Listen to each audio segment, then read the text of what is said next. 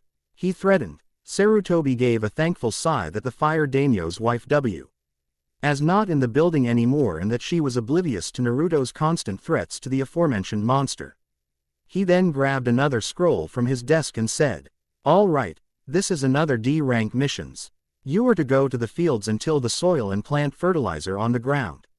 "No," Naruto protested, his arms crossed. He then turned around and began pouting. "No more stupid D-rank missions. I never thought we had to do chores as missions. I am pissed," said Naruto. With the things that are going, he was not going to remain sane just doing all those chores in 1 week. "Naruto, there's a requirement that you need before you can do higher ranked missions," replied Iruka. "And what exactly is that requirement?" Naruto asked. The scar-faced Junin replied, 10 D-ranked missions. "But we exceeded that amount already. Why can't we do an even much better mission?" the blonde asked, frustrated. To this, Sasuke backed Naruto, with Sakura doing the same. Sarutobi then conceded. "Fine, here's a C-rank mission. You will meet your employer shortly." After a few minutes, a shrewd man walked into the room of the Hokage's office, short stature, wily long hair, and green shades that hid his beady eyes. The man wore a black suit with a purple necktie. He was smiling rather well while he held his cane with his right hand. "Kakashi, I want you to meet your client, his name is Geto," said the Sandaime, and the teacher nodded. Geto meanwhile viewed his set-off mercenaries. They were mere children with one lazy-looking adult. They may be not much, but he had heard rumors of the lazy-looking Junin. Copy ninja Kakashi. He smiled even further. He knew it was going to be easy with the copy ninja now here. "Geto-san, could you please explain the situation as to why you want to employ our services?" asked the Sandaime. Geto merely smiled again and bowed his head. "Yes, I just want some ninjas to escort me to wave and take care of a few pests," said the man. Kakashi listened intently. He knew that the shrewd man wanted to get rid of some people, bandits maybe. "You mean bandits?" asked the blonde. To this Getu nodded his head and said, "Yes, a few bandits here and there. Being a very influential man in Wave, I have many people who are after my hide just for my savings and property. My company is concerned when I left Wave a few months ago for a vacation, Cian. As this is my first time out of the country without any escorts, I decided to go to the nearest hidden village and escort me back home." Kakashi nodded, accepting the man's request. The Sandaime handed him the folder and kept it. He then turned to his students and then said, "All right, you three, I want you to meet me at Konoha's southern gate at 4 p.m. sharp, bring all the essentials, survival kit and rations. The trip to Wave would take us 2 weeks if we go with Getu-san's pace." The three nodded and went to their own houses to prepare themselves for the mission. Getu left the room and saw it to them that they'll meet them at the southern gate as well. Kakashi remained in the room with the Sandaime still looking at him intently. "You know something, don't you, Hokage-sama?" asked the scarecrow Junin. Sarutobi merely nodded and said to Kakashi, "The Fire Daimyo sent me an investigation and apprehension mission for Getu. Apparently the smuggling of drugs inside Fire Country has made a connection to Getu's shipping company. I want you to take care of this, Kakashi. Make enough photographic evidence and send them back here. Once we have proof that he is guilty of smuggling opium on Fire Country, apprehend him. If he resists, then do not hesitate to use force," said the Sandaime. Kakashi nodded. He knew about the situation in Wave, and knew that there were countless times ships re-raided in Fire Country that shipped drugs to the capital. Most of the ships came from Getu's shipping enterprises, but often, he could slip through the jurisdiction of Fire Country due to his influence. The Fire Daimyo knew enough of the bribing and corruption inside his government, and he was getting fed up with it. With this, he would expose the root and the whole tree will fall. The fact that the Daimyo consented to the third Hokage meant one thing: it was time to take drastic measures. Pretty soon, Sarutobi Hiruzen himself shall make a move on his own too. Kakashi nodded and vanished in a plume of smoke. He was wary of this mission. He knew that something was bound to happen. He just hoped Murphy's Law doesn't exactly pop out at the time it isn't needed. To be continued. I am glad I am free for a moment. The tough schedules are taking a toll on me. I'm pretty lucky that I got to write like this. Anyways, omake time. Stress reliever. It was a sunny day, the birds were singing. There was not a cloud in the sky, which was totally unrelated by the fact that the true setting was inside a giant cave. Inside the giant cave, there stood the members of the world's most mysterious organization, the Akatsuki. Each member was a criminal in one point or another, each having a unique reason to join. All 9 members stood on each of the designated hands that their rings had been placed, particularly. Sasori of the Red Sands was standing on the left thumb with the kanji of sphere glowing ominously below. To his left, stood the newest member of the Akatsuki, Hidan. He thought that the man resembled a complete loon case, offering prayers like a fanatic to his own god, Jashin. As they prepared to start the meeting, the one that stood at the right thumb with the kanji for 0 spoke. Commencing the meeting. Sasori always hated these meetings. It made him impatient, and when he becomes impatient, he tends to become violent. As if it had a mind of its own, the tail of his puppet Hiriko violently swished around, attacking the nearest living thing in sight, in which Hidan was unfortunate enough.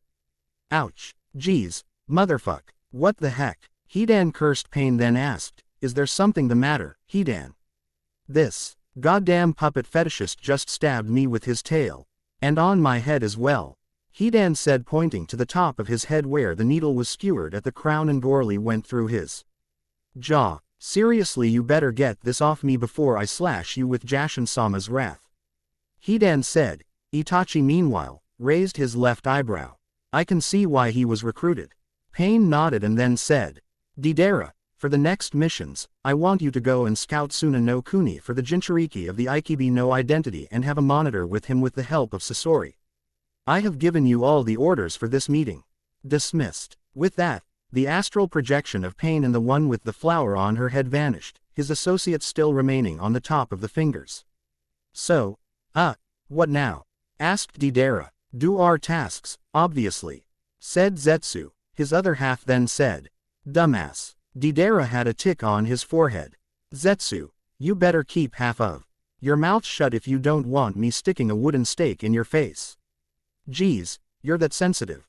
asked Zetsu. Sasori didn't have the patience to stay put in one place for long, so he jumped from his position and exited the cave. Speaking of wood, Zetsu had to ask Sasori. Sasori, I want to ask you something. What? Was his simple question. I want to know if you're, trailed Zetsu. To this Sasori tilted his head. My what? I mean your happy stick, Zetsu trailed of again. To this, Sasori went straight to the point. Speak up Zetsu, I have no patience in these kinds of things. Zetsu knew that Sasori was violent when his patience ran thin, and that was like saying it was always fine to walk on thin ice. I mean your dick, is your dick made of wood?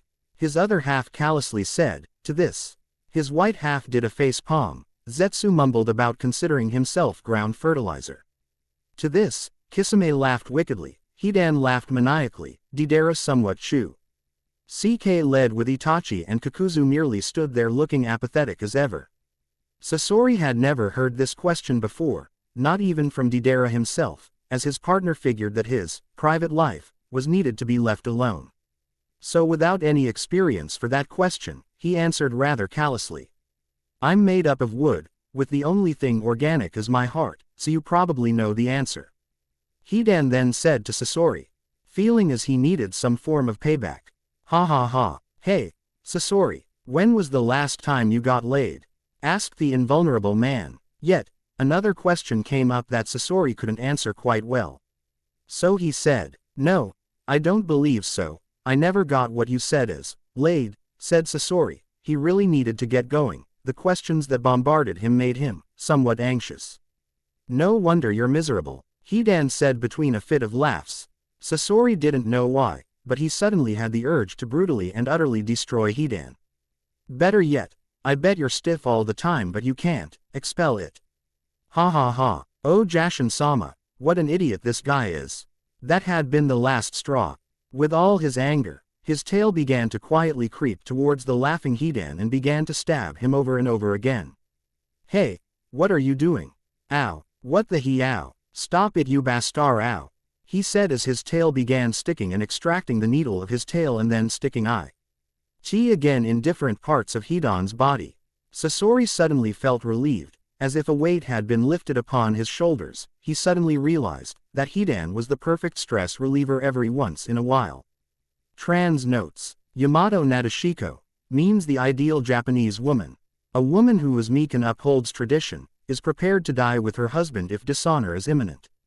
With Naruto portraying Hinata as the ideal woman, it means that somehow, he views Hinata as a woman that is ideal in his views and well within his tastes, stating that he somehow has an interest with Hinata, and no, Chill don't think this would be a single pairing, it's not fun if I reveal it this early. The Naruto here has no inhibitions in his speech, often speaking and doing what he wants to, though he isn't an idiot. He thinks and does whatever he wants. Chapter Preview. Kakashi had been given another mission under his command. If he were to succeed, then he needed to play his cards right. He needed to plant a scenario in which Geto would lower his guard and trust his team to infiltrate the man's structures. The first thing that he needed to do, a reconnaissance mission for his team to find out about the true intentions of Geto and their involvement. Chapter 10. Uncover RNR. Dear readers. Chapter 10. Uncover. The trip to Wave was no problem, with the walk only 2 days worth of travel time. Kaka. She would have preferred to go the ninja route, but since it was an escort mission, then there was no other choice. The Scarecrow Junin looked around the office of their client. Geto was certainly one to appreciate the finer things in life. With his carpet being very expensive velvet cloth, tiger skin-covered seats and countless alcoholic beverages that Kakashi wouldn't dare buy just because of the price. A wine glass set decorated near the office table, where countless pictures were placed with Geto along with his business partners on different vacation sceneries and his boats. The gray hair, D-Tycoon was certainly one to spend on lavish materials. Now that you're here, I want you to take a look at the man in this photo. Geto then raised a photo of a seemingly lazy old man that had a goatee for a beard and mustache that connected to his beard. He had a straw hat worn on his head, and seemed to look out to the area. He's the leader of the bandits that are threatening my business here in Wave. His name is Tazuna. And he's successfully infiltrated Nami no Kuni posing as a bridge builder. Naruto took one good look at the man and nodded. This time, it was Sasuke's turn to speak. How much time are you willing us to lend to finish the job? Asked the Uchiha. As soon as possible, the sooner the better. At least, right before he completes his bridge by the eastern harbor to Fire Country. Replied Geto. Kakashi then ordered his team. All right, I want you three to do surveillance for today, get to know the town, and monitor any associates to this Tazuna person, and before you go, Kakashi then held out his right hand. Your forehead protectors, I don't want any of us to be discovered in this country that we are ninjas, that might alarm anyone associated with Tazuna or with Tazuna himself.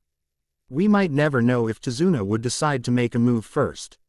All three nodded and gave up their forehead protectors, and also some of their gear, except a single kunai, that would be used in case of emergencies.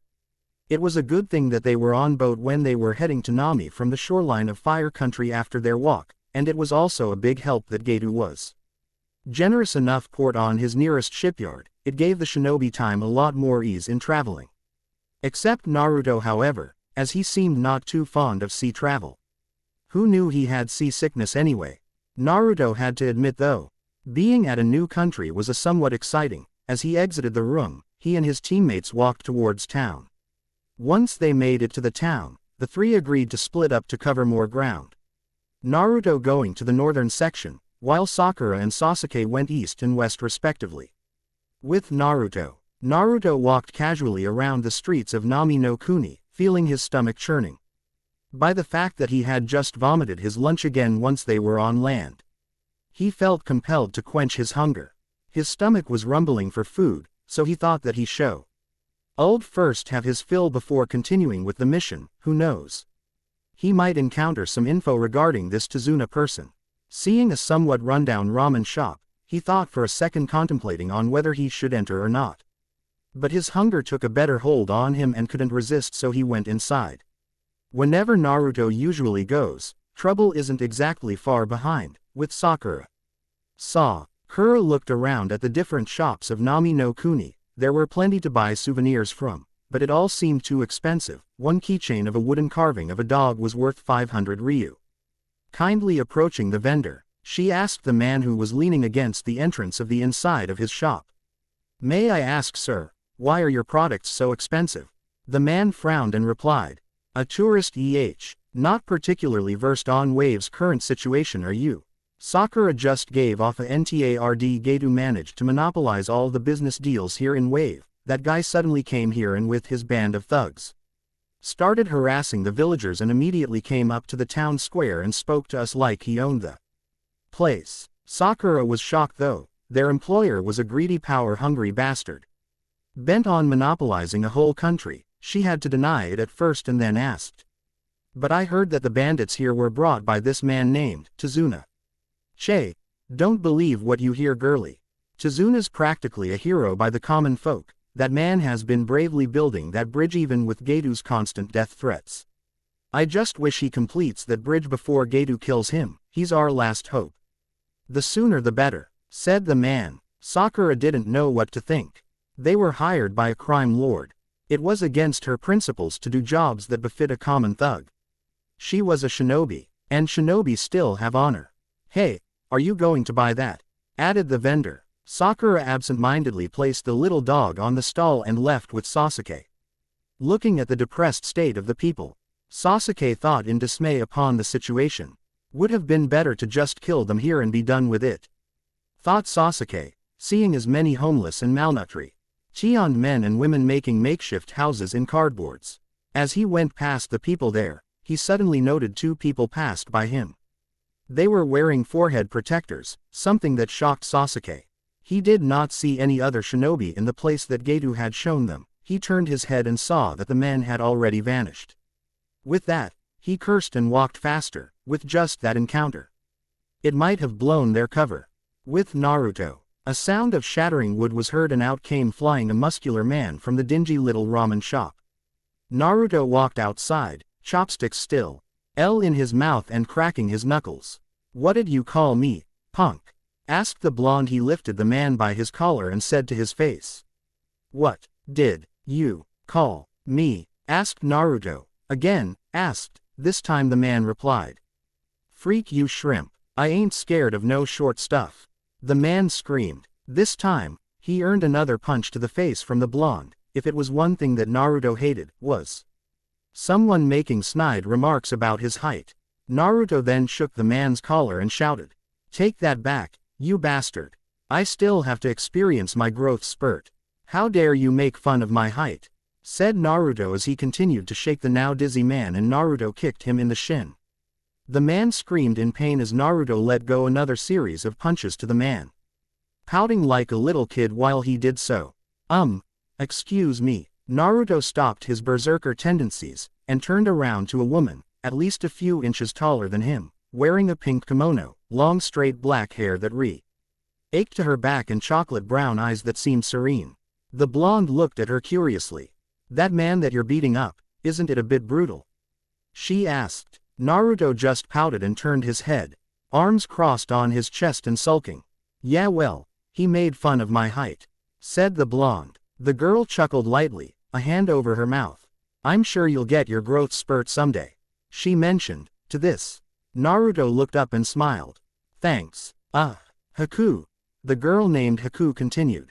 "Yeah, thanks Haku," said Naruto, and he stood up and grinned. The man, being brought back to consciousness, wearily stood up and said to Naruto, "You'll regret this, you little troll. I'll make sure Getu's little band makes an example out of you," the man said, running. Little Naruto was about to run after the man yet again until held a hand on his shoulders. "Leave him be. Petty fights aren't worth it."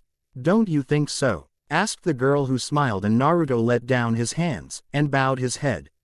The pretty girl before him was right, he had no arguing with that. "Would you like to accompany me for a walk?" asked Haku, and Naruto just nodded. As they continued to walk, Haku asked the blonde a question. "I haven't seen you around here before. What are you doing in such a washed-up country?" Naruto meanwhile remembered what cover they needed, lest he wanted info be leaked to the man named Tazuna. Naruto simply told a lie. "I came here for a detour before heading off again. I'm traveling right now," the blonde nonchalantly replied. Haku clasped her hands and said, "Wow, how wonderful.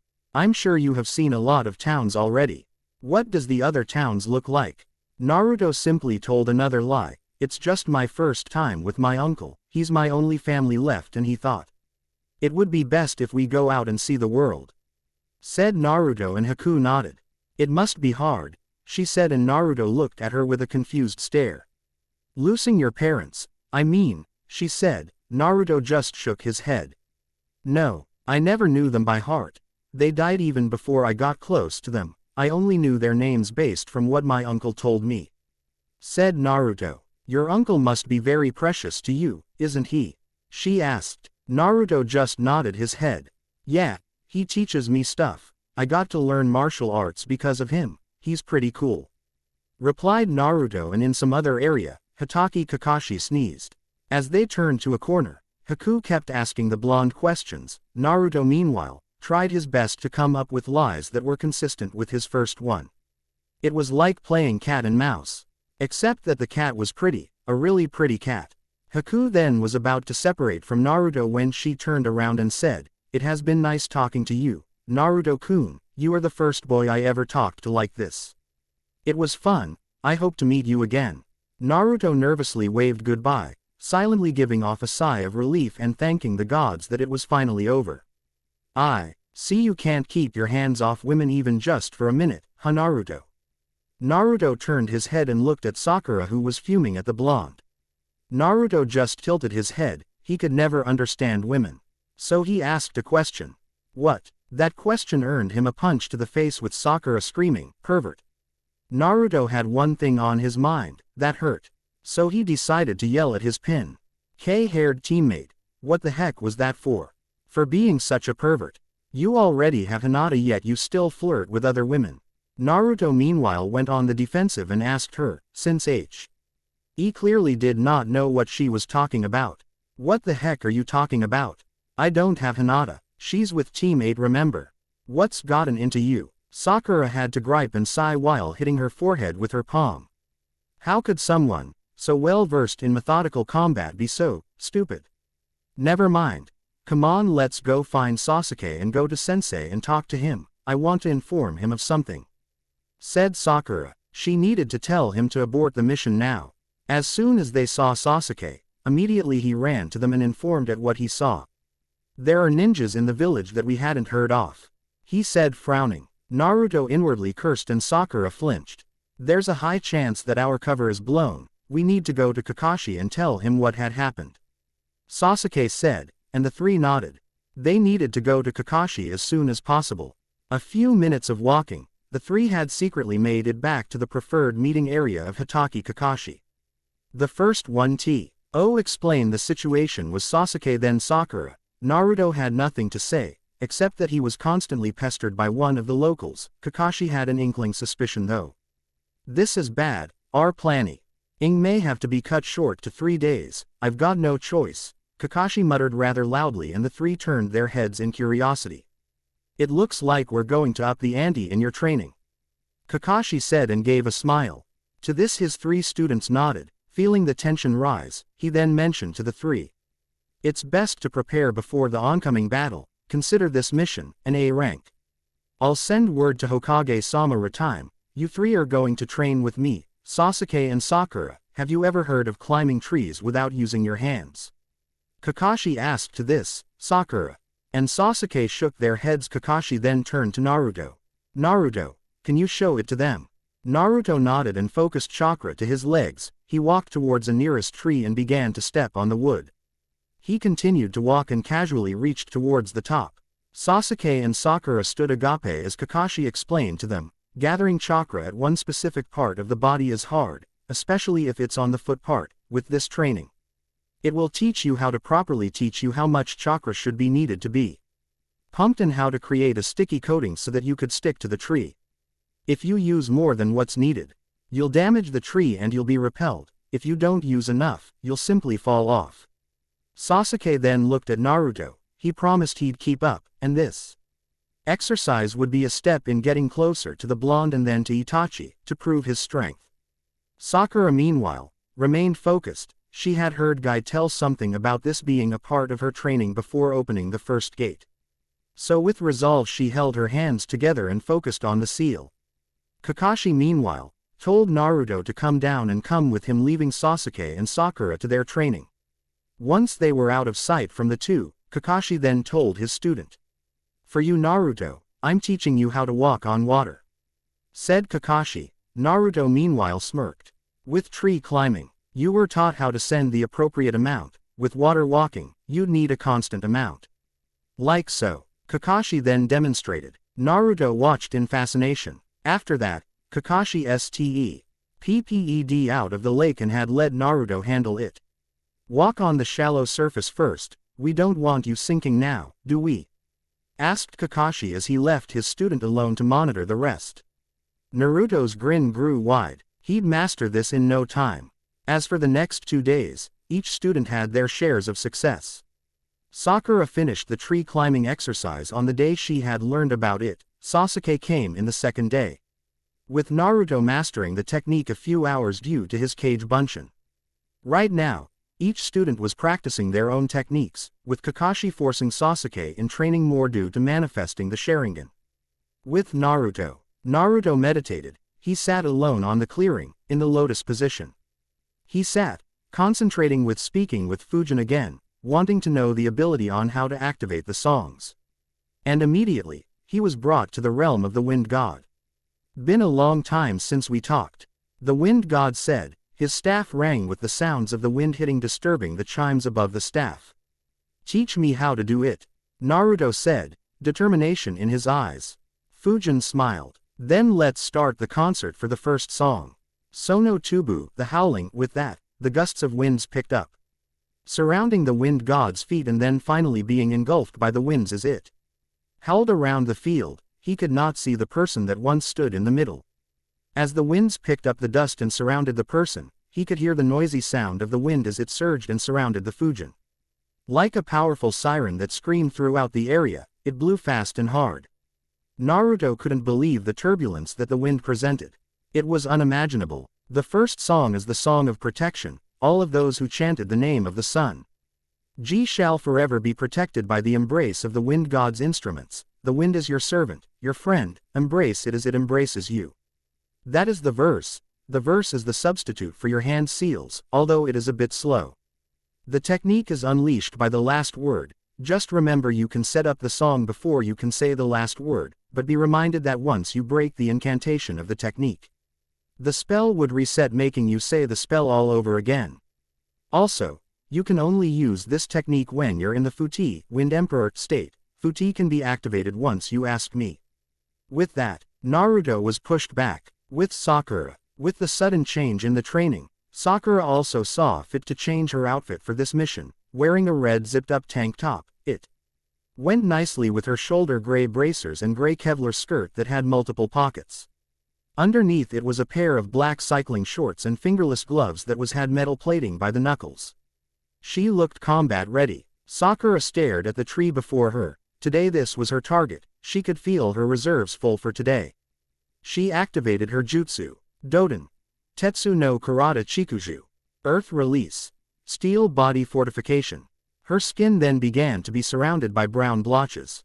She opened her eyes, and the target was well within her sights, but she was not done yet. She started to concentrate again this time.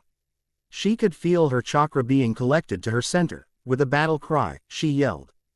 Hachiman Tonko. Daichi Mon. Kaiman. Kai. 8 gates opening. First gate. Initial gate. Release. Sakura then felt her limitations were gone. She felt as if the countless chains around her limbs were gone. Sakura then dashed towards her target, about to test her new jutsu. With Sasuke, Kakashi knew exclusivity was a teacher's crime, but he made it clear to his students, each of them would receive training after Sasuke's. He knew that if they wanted to have a chance of taking down Gedo, then he would need the Sharingan and would need to construct a scenario to fool the businessman. Sasuke panted. After his training with the tree climbing exercise, he could now properly send the right amount of chakra inside his body. He could feel himself being faster than before, and hit harder than before, but he still could not awaken it. Sasuke, don't run from fear, don't waver in it. Kakashi said, his kunai drawn. Again attacking Sasuke. The Uchiha stumbled back and told his teacher, it's instinctual that I dodge a blow that you send to me, because I know it's deadly. No, that's where you're wrong.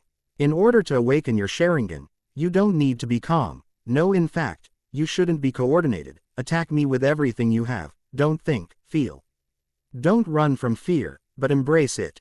Kakashi advised Sasuke. Sasuke meanwhile, dropped his stance and stood up. He took a deep breath, his eyes closed, then exhaled.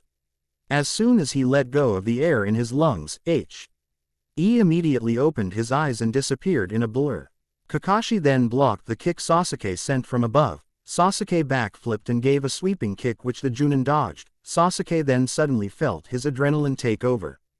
As soon as Kakashi jumped back, he could see as to where Kakashi could land. Sasuke immediately reacted and ran to Kakashi's landing area. The Uchiha gave off a stray chi punch that Kakashi parried by standing on his right arm and then jumping. Sasuke stumbled but used the momentum to recover. He stared up and unleashed a flurry of hand seals. Kaden. Hausenka no Jutsu. Fire release. Mythical fire flower technique. A volley of fireballs headed straight to Kakashi like small bullets. The Junin just flipped through it and immediately, Sasuke was again near him. He could then see it. A faint pair of red scarlet irises. Sasuke was slowly awakening. Kakashi then pushed Sasuke's stomach that forced the Uchiha back. Landing on the ground, he then regained his Balin CE and charged at Kakashi, letting go a flurry of punches that refused to connect to any part of Kakashi's body. Sasuke gritted his teeth as he then grabbed 4 kunai from his pouch and a scroll, 2 kunai on his right hand, 2 on his left and a scroll. Unfurling it with his right hand, he touched the seal and transferred 1 kunai from his left and caught the other one with his teeth. He then grabbed the item sealed inside his scroll. A windmill shuriken. Sofushisan no Tachi. Manipulating windmill triple blades. Kakashi then saw it. A pair of the most feared dojutsu, and Sasuke has finally awake. Open. Naruto thought as the seal on his forehead glowed blue. The turbulent winds started circling him as he then began to chant the words for the first song. The first song is the song of protection. All of those who chanted the name of the song shall forever be protected by the embrace of the wind god's instruments. The wind is your servant, your friend, embrace it as it embraces you. Shodai no Yuta, Sono Tonobo. The first song. The Howling. With that, the bottom kanji of the Hiraishin kunai glowed brightly, and surrounded Naruto like a protective blanket. The third day, Sakura opened the conversation for the team. They were at the clearing far from Gedo base, not sensing any prying ears around the area. Sakura spoke up. Sensei, why are we doing a mission for such a despicable man? Kakashi replied, this is the dark world of shinobi. We do our jobs because it's just that. We do our missions without question. We are soldiers and this is the lifeblood that keeps Konoha alive.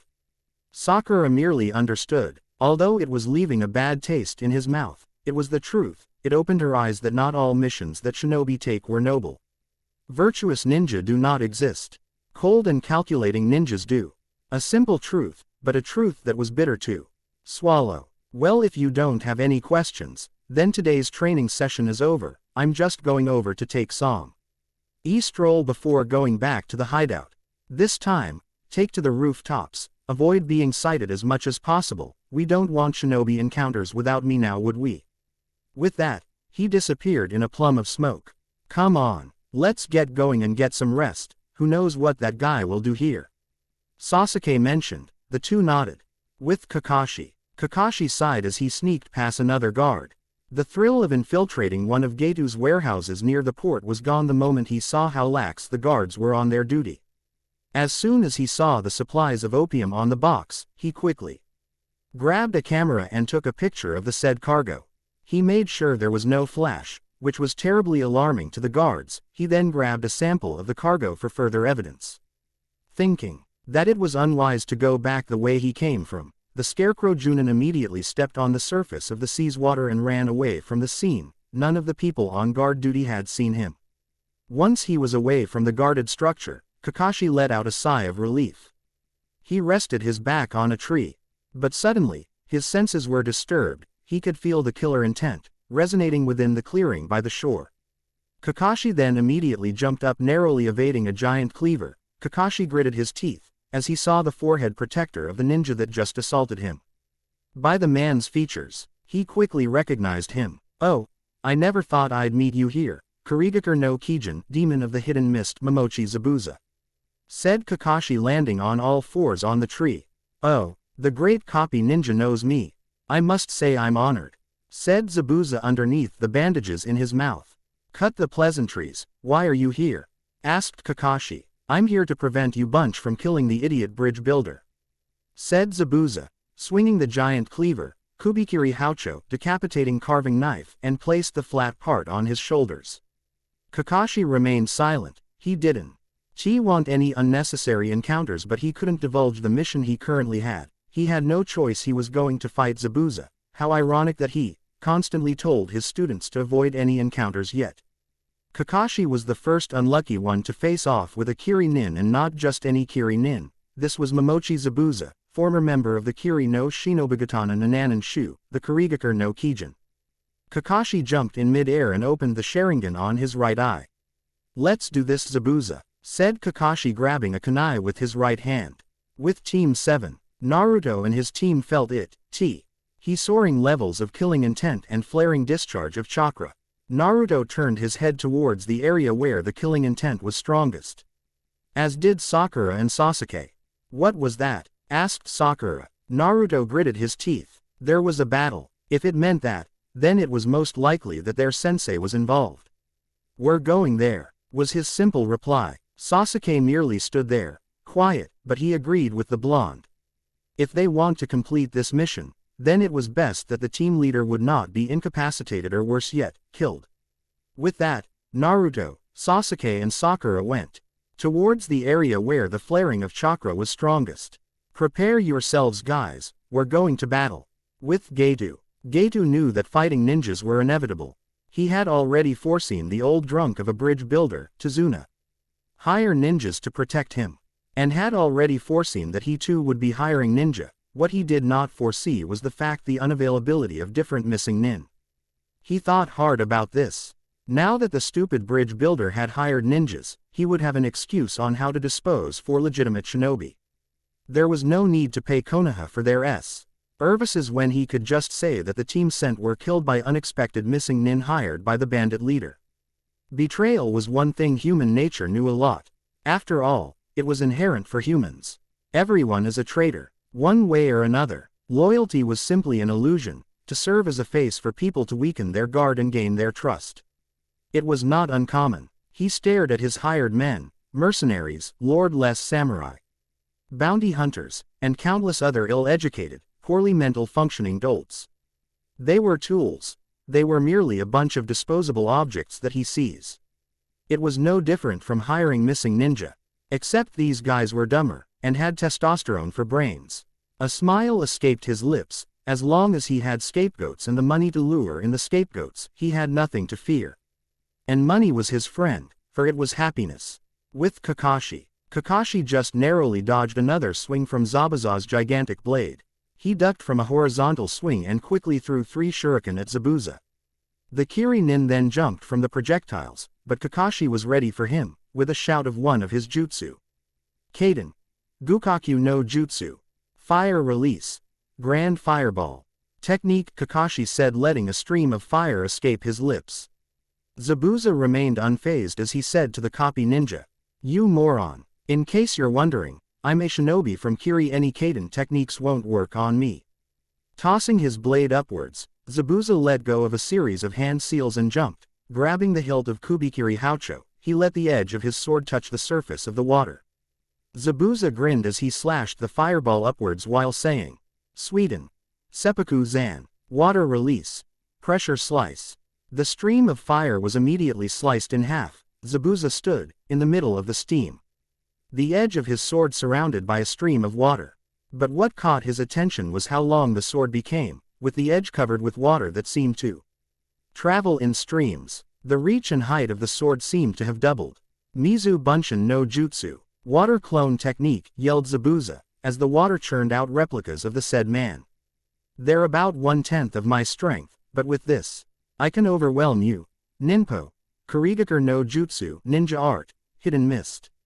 Technique. Kakashi remained stationary to his spot. It was a good thing too. What Zabuza didn't know was that he had a jutsu to counter being ganged upon.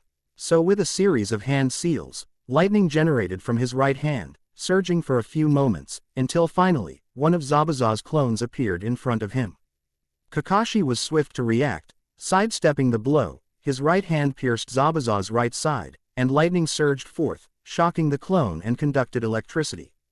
Raiden. Rensa Kaminari. Lightning release. Chain lightning. Kakashi said, and the electricity bounced from one clone to another, gathering more energy as it traveled from one cl-ming every clone in the area A. It grew stronger and stronger, being conducted from one clone to another, and finally bounced to Momochi Zabuza instead. The Kiri-nin howled in pain as it finally surged through at him. It felt as if 1,000 needles were piercing his skin, traveling up to his face. As soon as the shock ended, Zabuza stood on the ground, his weight supported by his giant cleaver. "Darn you, I didn't know you had that kind of jutsu," Zabuza said. Kakashi meanwhile, replied, "They call me Copy Ninja Kakashi because I have a reputation of copying more than 1,000 jutsu. The chain lightning was just one of them."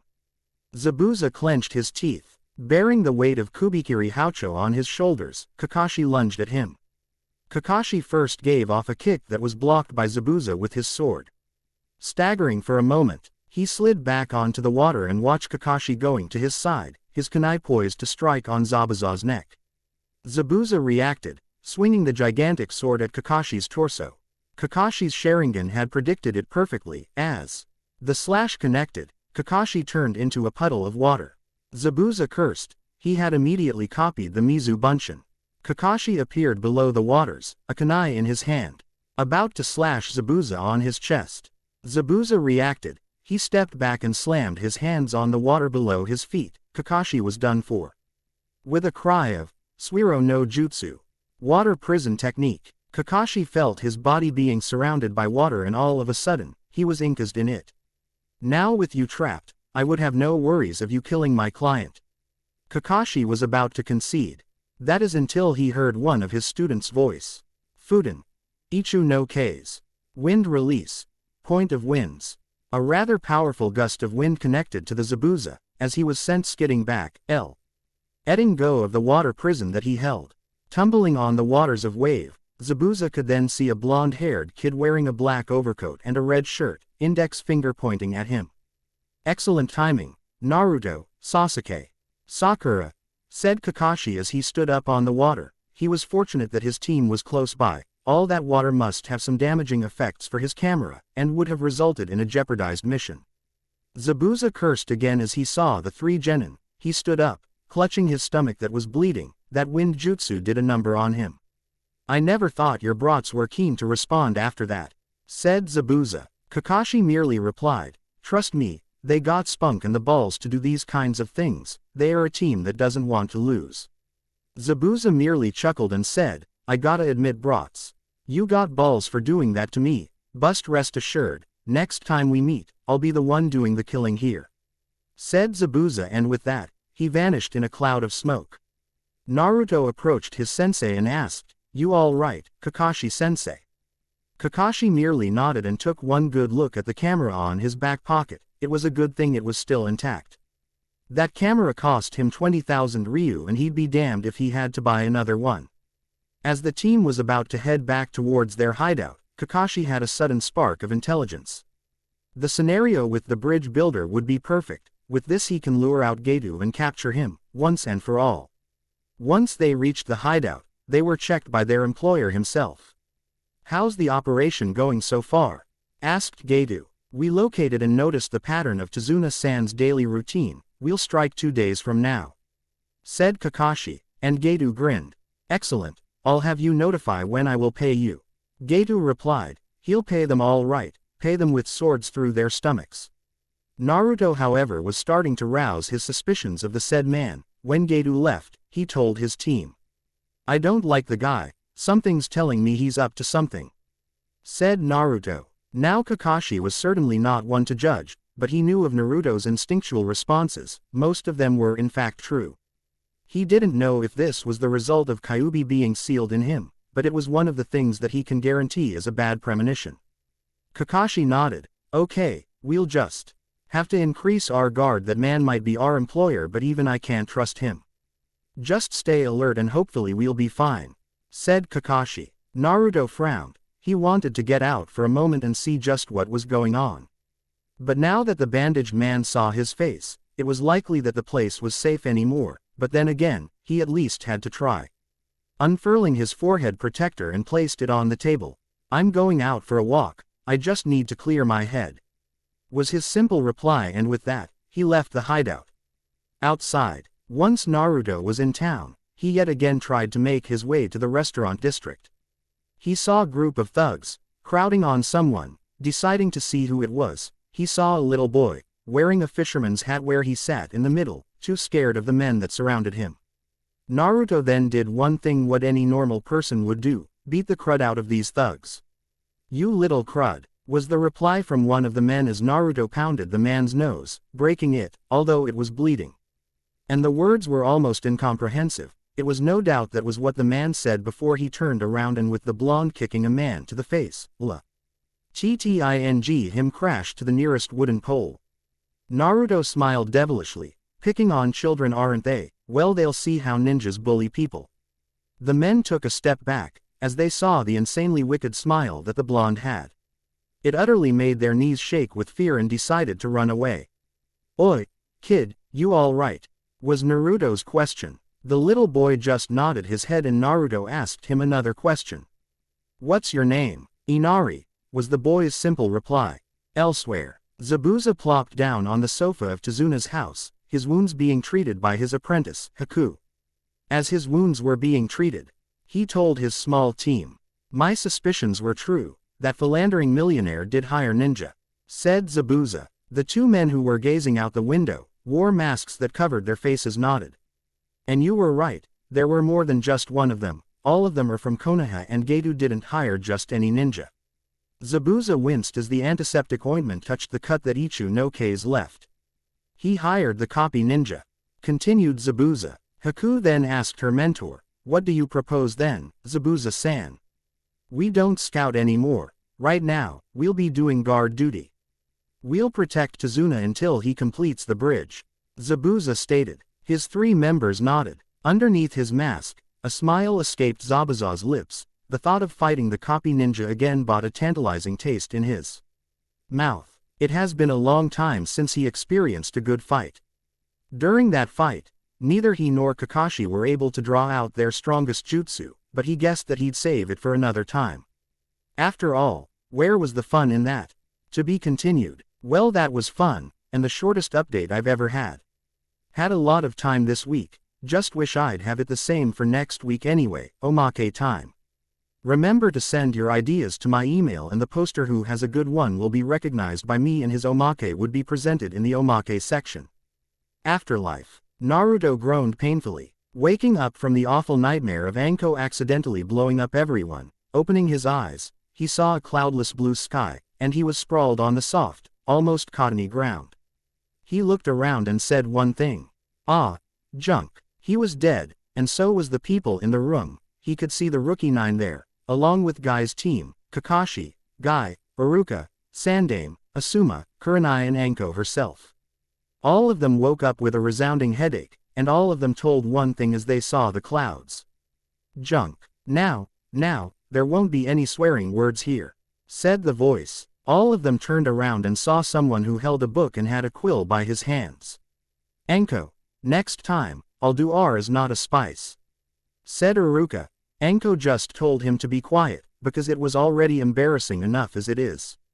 Although their souls were already bare at this point. Just then, a red-headed woman passed by. She looked almost as old as Anko, a hairclip on her left temple. She curiously looked to the newcomers in paradise. Immediately, she recognized the small blonde-haired whiskered boy. Naruto, said the woman. The said blonde turned around as he was immediately swooped down by the said woman and enveloped him in a sweet and tight embrace. Kakashi fainted on the spot. He knew who the person was, as did the other Junin and the Sandame. Hinata had a jealous look in her eyes.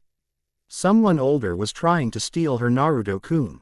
Excuse me, but who are you? Asked Naruto. The pretty woman laughed lightly and excused herself.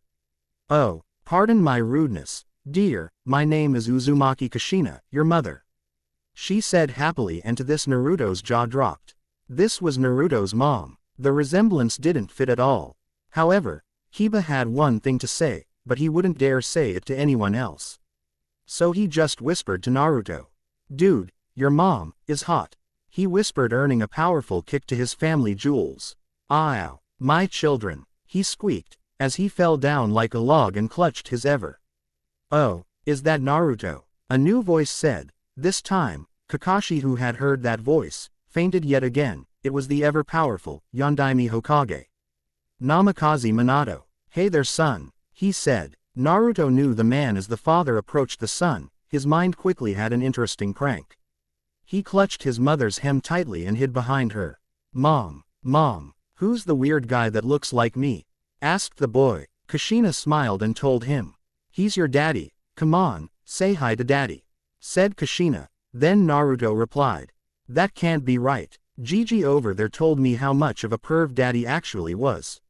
He can't be the Yondaime Hokage, he's too far beneath that, said Naruto. This time, Kushina's eyes somewhat sparked, her left eyebrow twitching.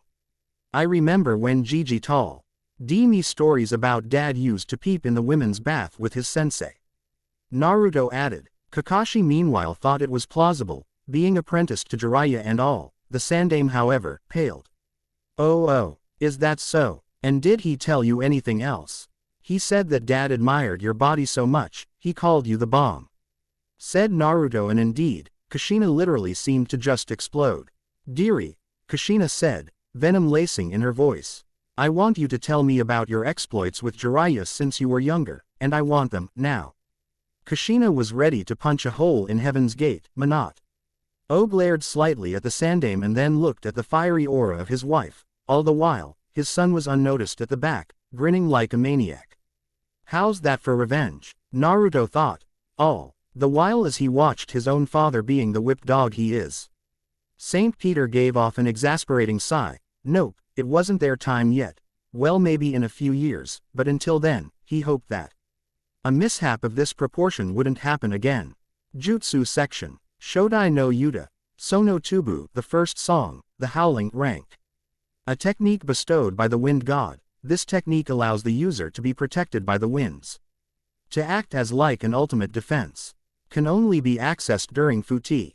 Sofu Sashin no Tachi, manipulating windmill triple blades, C rank, a technique that allows the user to change the angle and direction of the attack of any thrown projectile, commonly used in conjunction with Sasuke's Ryuka no Jutsu, Dragon Fire technique. Kaden. Hausenka no Jutsu, Fire Release. E. Mythical Fire Flower skill, C rank, releases a volley of flames from the mouth, could scatter in rapid fire depending on the user's use for it. Kaden. Gukaku no Jutsu, Fire Release, Grand Fire. Ball skill, C rank, releases a large fireball at the target. Sweden. Seppuku Zan, Pressure Slice, a rank jutsu that allows water to increase the pressure by constantly increasing the stream flow, making the water able to cut even steel. It can increase the range of any weapon.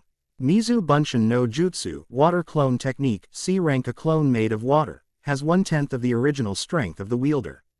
Kurigakur no Jutsu, Hidden Mist technique, C rank, a technique that allows the ninja to hide beneath the mist. For someone who has mastered the art of silent killing, this is the perfect jutsu for Zabuza. Raiden. Rensa Kaminari, Lightning Release. Chain Lightning, B rank, offensive, a technique that sends electrical pulses to the enemy. When one enemy is hit, it bounces to the nearest chakra source that it doesn't recognize. Well, that's it. Well, anyway, on to preview. The mist envelops the bridge. All hopes, faith and dreams rely on it. Naruto is reluctant to fight it, but is forced to, all the while. A new enemy looms. Chapter 11. Betrayal. Chapter 11. Betrayal. Naruto was currently treating the little boy named Inari to a nice serving of kebabs. Darn, ramen cost F100 Ryu per bowl, and he wasn't about to tempt himself and waste his money on something he could get the feel of the moment and get lost in it. So he went with barbecue. It was still pricey, but it was easier on the wallet. As he happily ate his share, he saw the little boy, looking down on the ground, and his share was not yet eaten. Curious, he asked the little kid, "Oi, kid, what's wrong?" Inari just stared at his barbecue kebab and then said, "You should have just left me," was his simple reply. Naruto then hit him in the head while muttering, "Idiot. What the heck was that for?" asked Inari. Naruto replied nonchalantly, "If I left you there, then you could have sported more bruises than now, or worse. Be thankful, kid." Inari snapped at him, "Shut up. What do you know?" Naruto remained silent as Inari tossed the food on the ground. He continued, "It's now like your dad died or anything." This time, Naruto hit him hard, square on the head, an annoyed expression showing on his face. "You stupid brat, that single stick costs 50 Ryu. This," he then added, "so you had a bad life, boo motherfucking who. It's not like you had no parents to deal with." Inari remained quiet. He just went in the opposite direction and just ran, stupid ungrateful kid. He turned his head in time to see countless thugs were surrounding him. Naruto merely raised an eyebrow as he looked at and everyone of their ugly as sin faces and body odor that reeked from one end of the street to another. "You little mongrel, you're gonna pay for what you did to my little brother," one of the thugs said. Naruto meanwhile in a sour mood replied to them rather harshly. "Who the heck are you calling little, you bunch of smelly cockroach-infested cavemen? I oughta slam your faces on my foot and arc with my shoes so that I'll be able to look at you easier. You're dead, you little crud," one of the thugs replied, charging at the blonde. Little did they know of how much trouble they were in for now.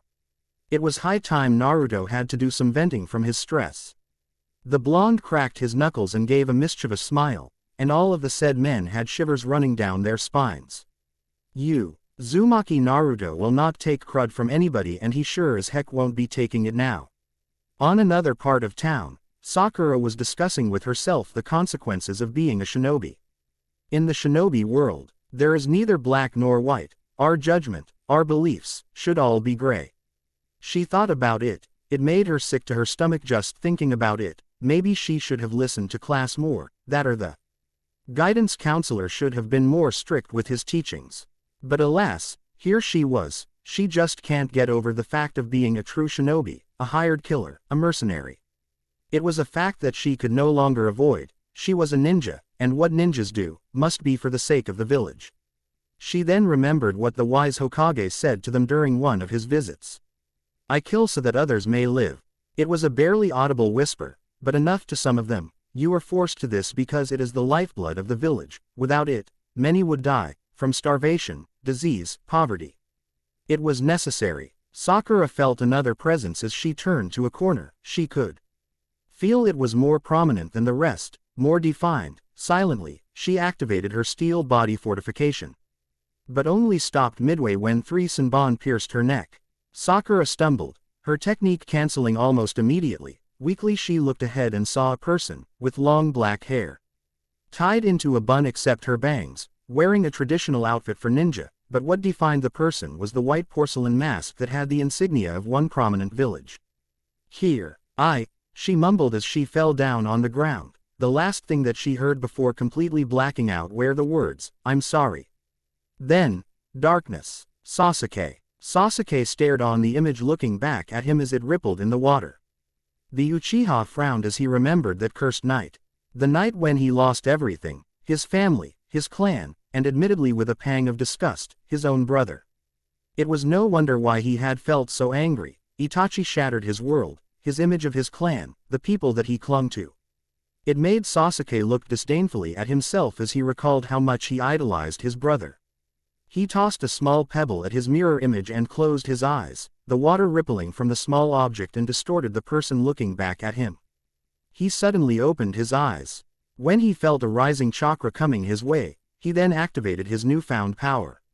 Sharingan. The leaves rustled. Sasuke knew there was no wind, so it gave the impression that someone unfamiliar was closing in on him. He readied his kunai and shuriken, as he steeled his resolve to fight.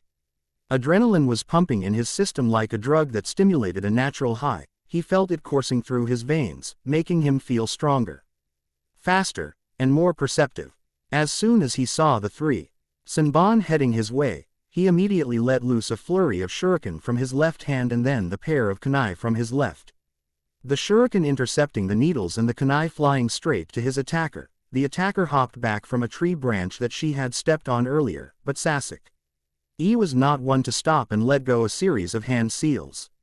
Kaden. Hausenka no Jutsu. Fire release. Mythical fire flower skill, he shouted, peppering the canopy up above with small fireballs. The assail, and nimbly dodged the attack and jumped down into the grassy plain below, where she stood against the raven-haired Uchiha staring intently at him with Sharingan eyes blazing. You got some nerve going after ninja from Konoha, Hiri Nin. Especially one from the Uchiha clan.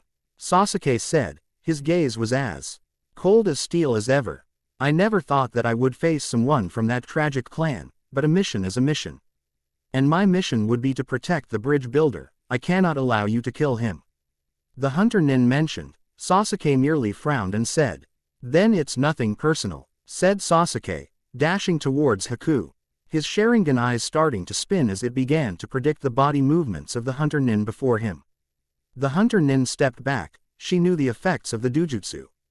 The Uchiha would not only use his Sharingan to detect her moves, but it would also give a hypnotizing effect, allowing the user to manipulate his opponent with just a simple glance, forcing OT their secrets, and copy all of their most valuable moves. But it was unlucky for the Uchiha, because right now, she was the more lethal weapon. Hyouten, aka Dosu, ice release, bloody dagger.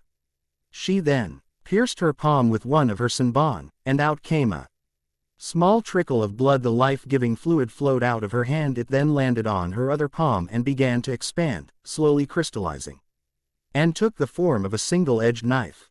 Sasuke wondered at first why he couldn't copy the technique, but soon dismissed it as he grabbed one more kunai from his pouch. He then jumped up, flipping in the air, the deadly blade atop his head. The hunter Nin merely anticipated the descent of the kunai and did a horizontal swipe upwards, cutting through the metal like a piece of paper. Sasuke was shocked, and immediately he stepped back as the hunter Nin motioned for a stab to his chest, narrowly avoiding the deadly blow.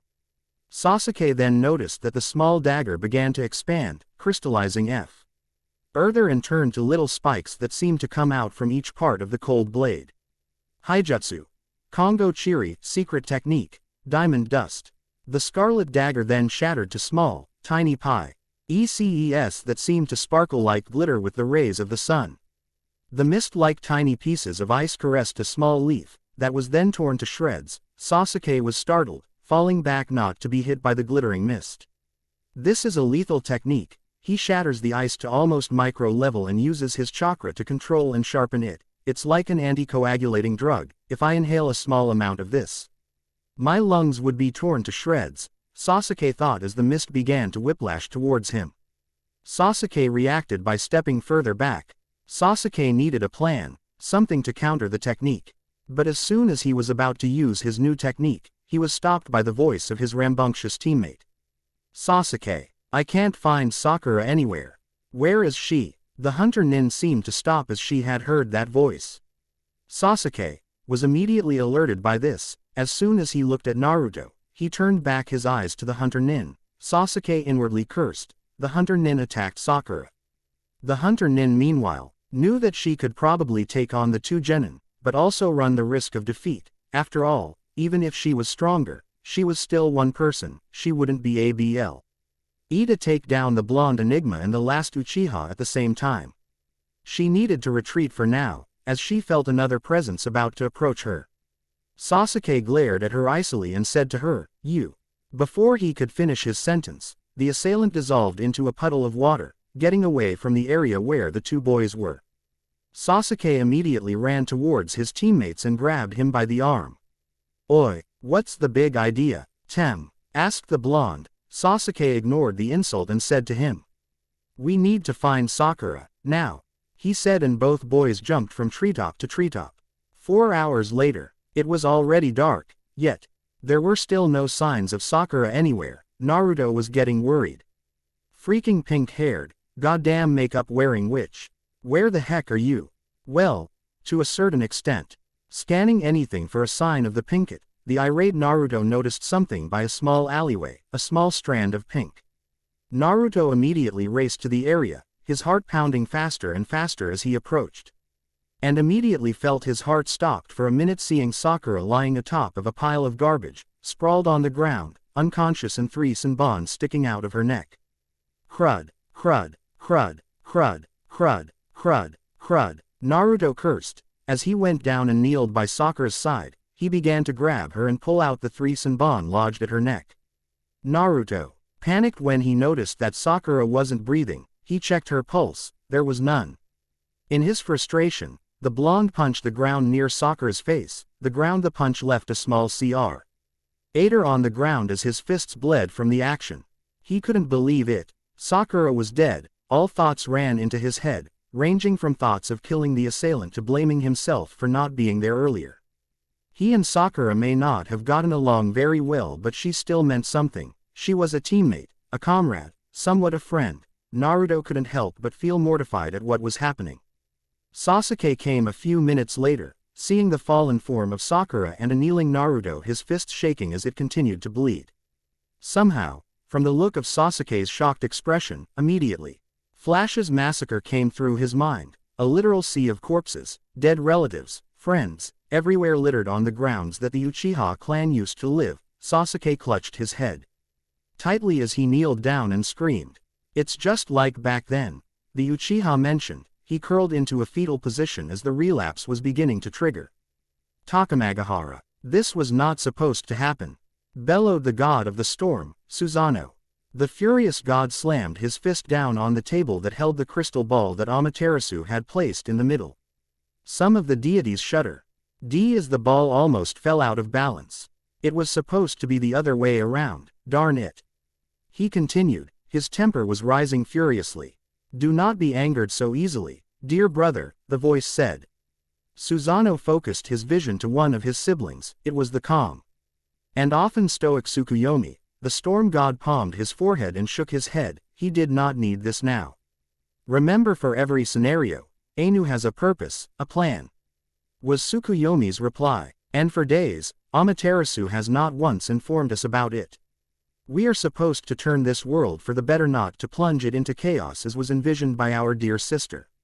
Susanoo mentioned. This world was created by us, descendants of Izanagi, to show proof to our father that we too can create and harmonize the world. Said Aim no Uzume, the goddess of revelry.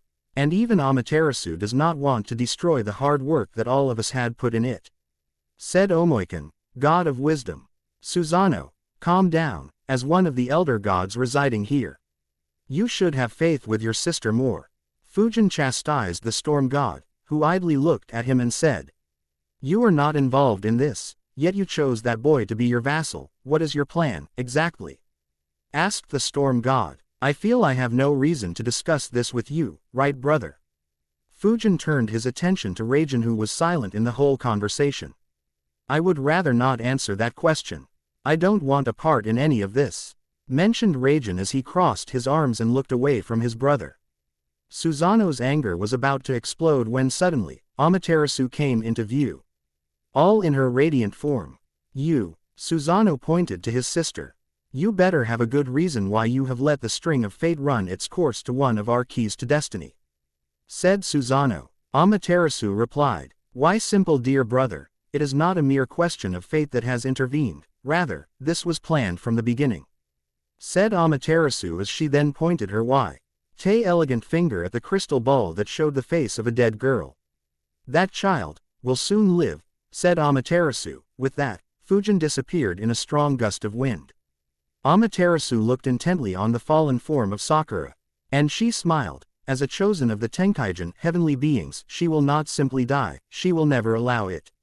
With Naruto, it was very surreal, unimaginable, to think that the first time that they got a C rank mission could become disastrous.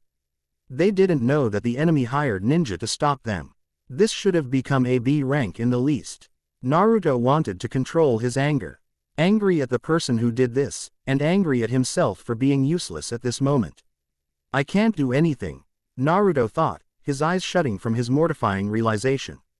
I failed, thought Naruto. If he had kept watch of his teammates, then this could have been avoided, that Hunter Nin wouldn't have done this to Sakura.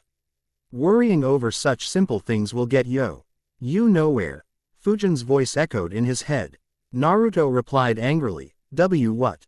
I meant that saying things like, I should have been there, would have been useless anyway. In the end, there was nothing you could have done. You are only one person, you can't save everybody. Naruto gritted his teeth, as Fujin continued. For every success, there is a failure, for every life, there equates death. Has been a long cycle. Death is as natural as life is, it's the only absolute thing in this world. Now come, we have much to do. Naruto remained there, as his view changed from the sorrowful area of his teammate's death to the whimsical windmill plains of his mind. Energy flows like a river, it is nearly endless, it encompasses everything that is matter. And energy flows in different forms. For you, it is the chakra within you. It is your infinite source of energy. For the tailed beasts, it's Yuki. For us, this is our source. Fujin then merely raised his hand with his elbow, a flow of white energy escapes from his hands going up into the endless sky. Just what are you? Naruto intervened. Fujin merely smiled and said to his vassal.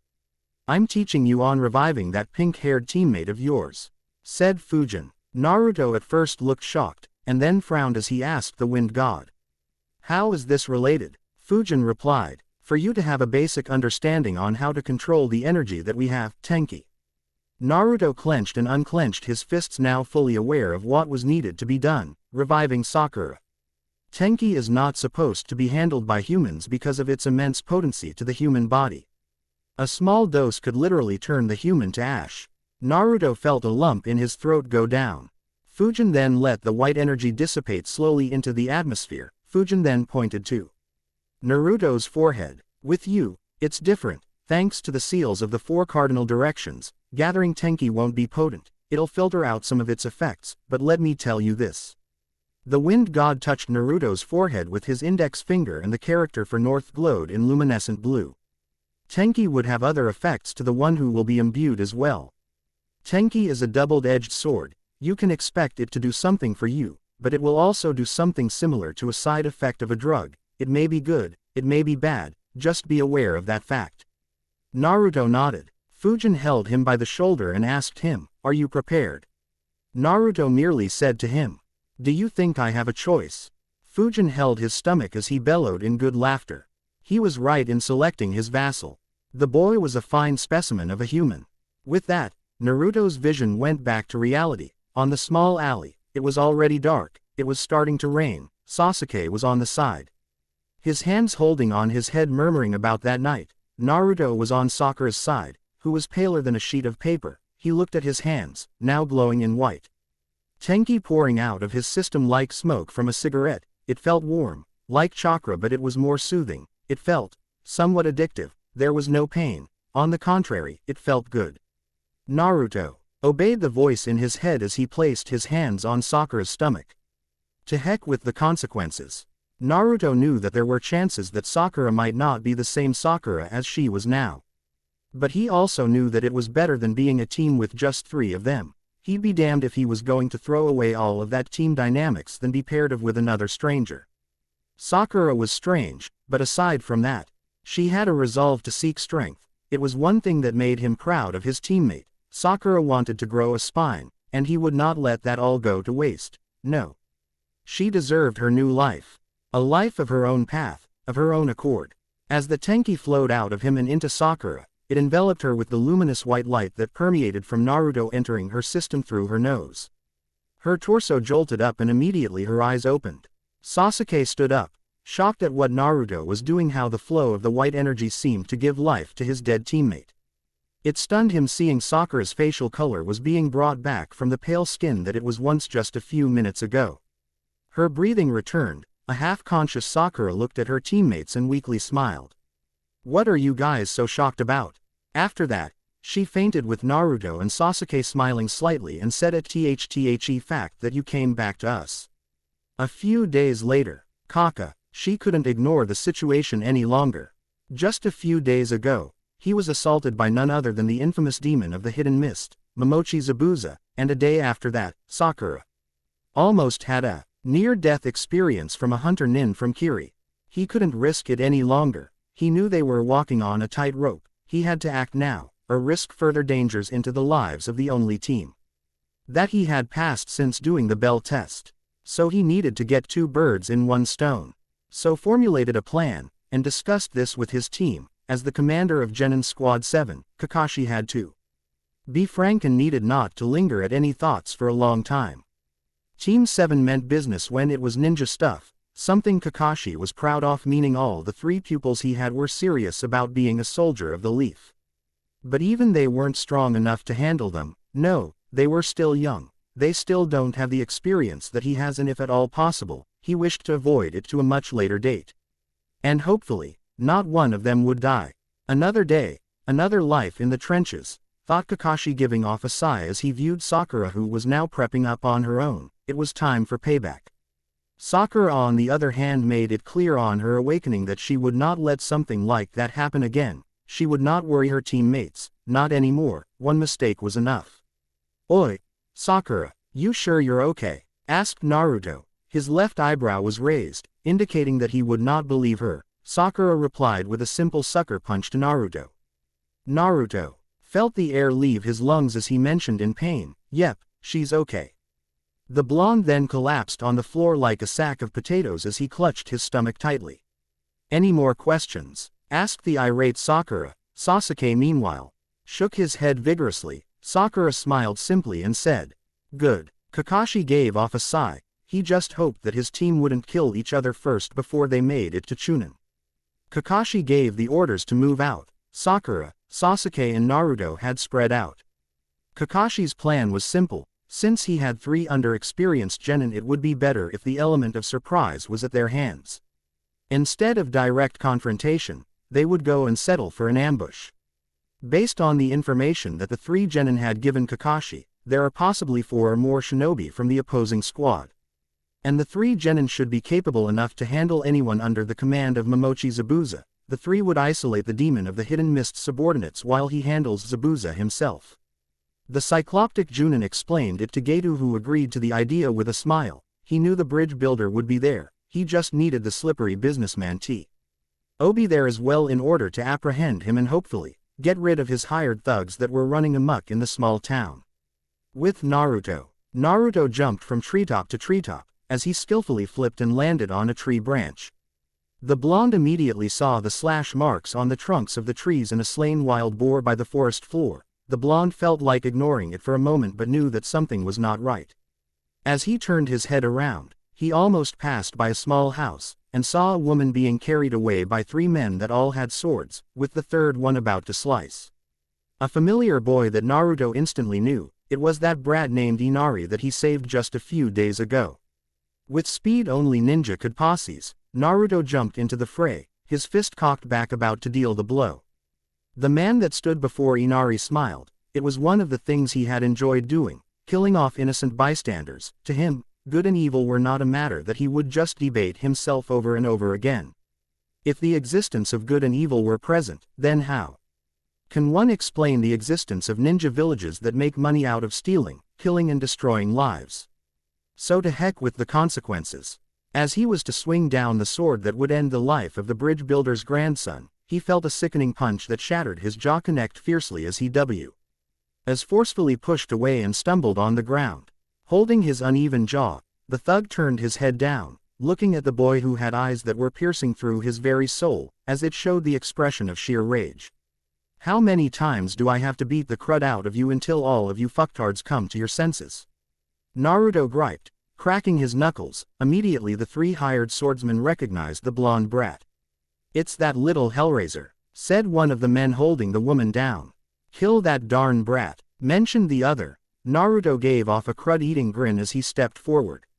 Better cover your eyes, kid, it ain't gonna be pretty, said Naruto, motioning for Inari to stand behind him as he dashed at the men at full speed. The 3 men felt shocked as they noticed how fast and accurate the blonde was in closing the distance between them. The first swordsman tried to give a horizontal swipe of his sword which Naruto easily evaded with a duck. The blonde, seeing the opening, sent a vicious uppercut at the first thug followed by a spin kick sending him careening towards the lake's waters. The blonde didn't stop there, as he backflipped and landed on thug number 2's shoulders. The mindless hitman staggered from the weight as he felt Naruto jump from his shoulders and kicked him on his cheek. The blonde then went to the final swordsman who was Cradlin. His cheek due to Naruto breaking his jaw earlier. He raised his sword and pointed it at the woman who was being held in his arms. Naruto meanwhile, smirked as he vanished from the sight of the final thug only to have his arm lobbed off of him as he saw a blade, light blue in color, raised and the blonde who had the sword upwards. The thug screamed in agony as he muttered the words that brought terror to the hearts of different people. They were warriors of the shadows. Shinobi, he screamed as his face was slammed with Naruto's fist knocking him out. Be thankful that's the only thing I took from you, said Naruto, as he grabbed the Konoha forehead protector and tied it around his neck. A shinobi of Konoha would uphold honor for the strong, said the blonde as he gave a thumbs up to Inari. Don't have problems with that now, do you? Said Naruto as he jumped away from the scene with the 2 wet men dragging themselves out of the water and running like there's no tomorrow. With Sakura and Sasuke, they were the first to arrive at the bridge. It was misty, and judging by the thickness and the discharge of the chakra, it was a technique for the leader of the Kiri-nin to conceal protect both the bridge builder and the shinobi themselves. Sakura and Sasuke were curious though. Naruto has yet to arrive. Well, look what we have here, Gozu, said the voice. 2 greenhorns out to play ninja. Maizu, said the other one. By the tone of their voices, they were certainly mocking the 2 Konoha shinobi. Sakura, be on your guard, said Sasuke. His back was against Sakura, a kunai in his right hand. He held it tightly, as did Sakura, with the girl replying. Yeah, you watch my back, I'll watch yours, said Sakura simply, and Sasuke smirked, activating his Sharingan. Don't die, was his simple demand. Sakura looked at him and smirked.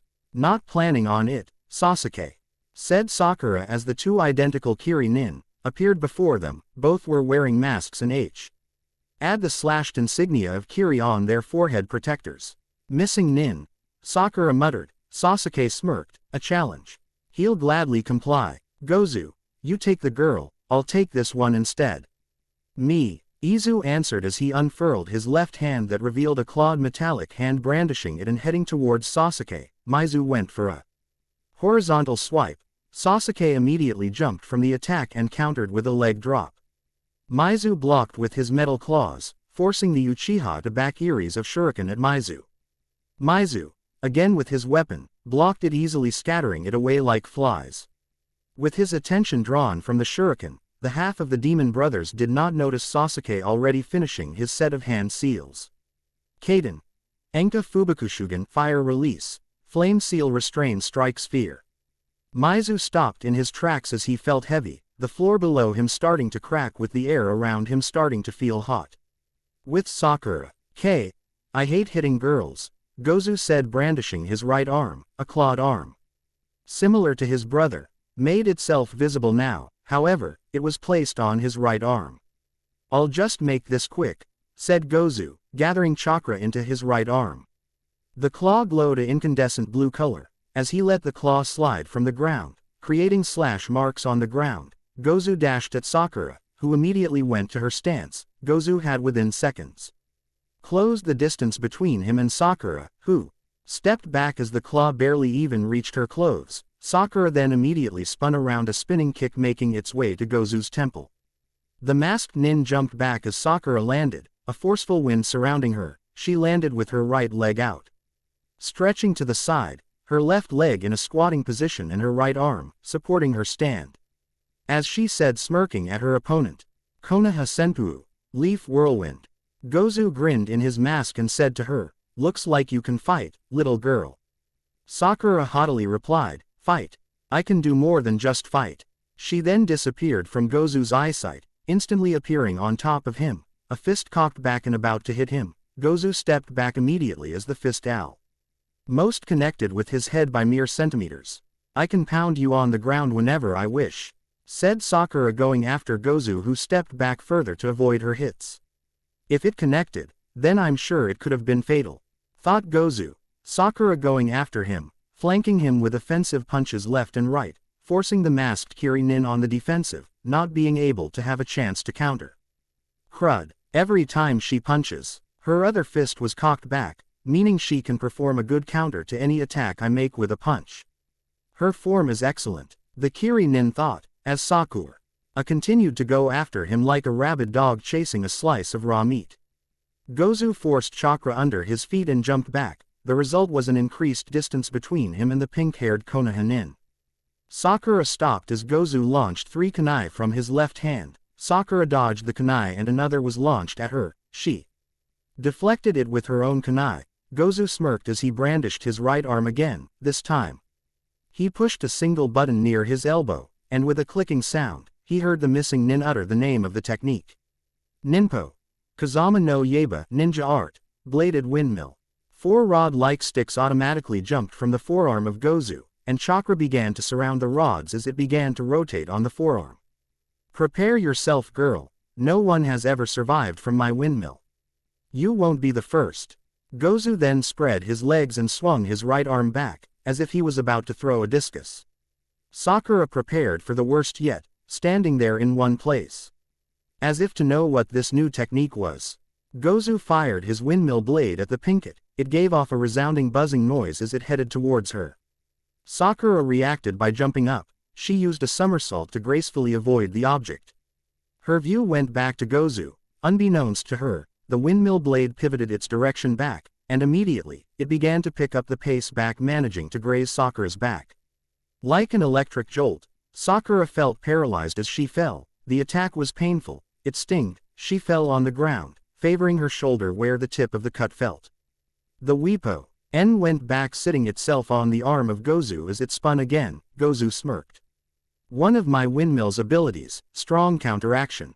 This weapon has a small mechanism at its center. Rearrange its trajectory and use the chakra that was stored there as fuel. The longer it is separated from me, the stronger and faster it gets. Sakura clenched her teeth for a moment, as she stepped back again when Gozu threw the weapon once again. The weapon whizzing past through her when she dodged by a mere centimeter. Sakura then closely watched the blade as it danced in midair. Gozu instantly dashed at Sakura, who was distracted by the throwing weapon. Sakura spun around, hearing footsteps approaching. As she turned around, she activated her jutsu. Doden. Tetsu no Karata Chikuju. Earth Release. Steel Body Fortification. Immediately, her jutsu triggered, protecting her body from any physical strike. The iron claws of the Kiri nin slid through as an ear-piercing screech was heard, sparks flew everywhere. Whereas the claw hit Sakura's right arm, swiping fast to her shoulder.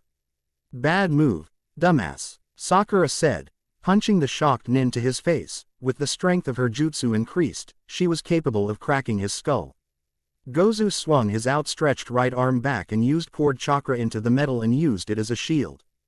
Gozu couldn't withstand the impact however, as he was thrown back by the force of the punch by 10 meters.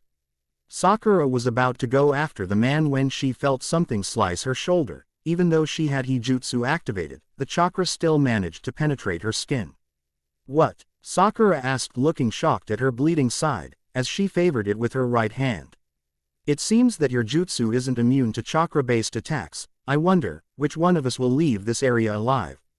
Gozu said, as he yet again gathered chakra from the spinning object in his arm, making it spin faster, and then he hurled it at Sakura. Sakura looked like she didn't know what to do.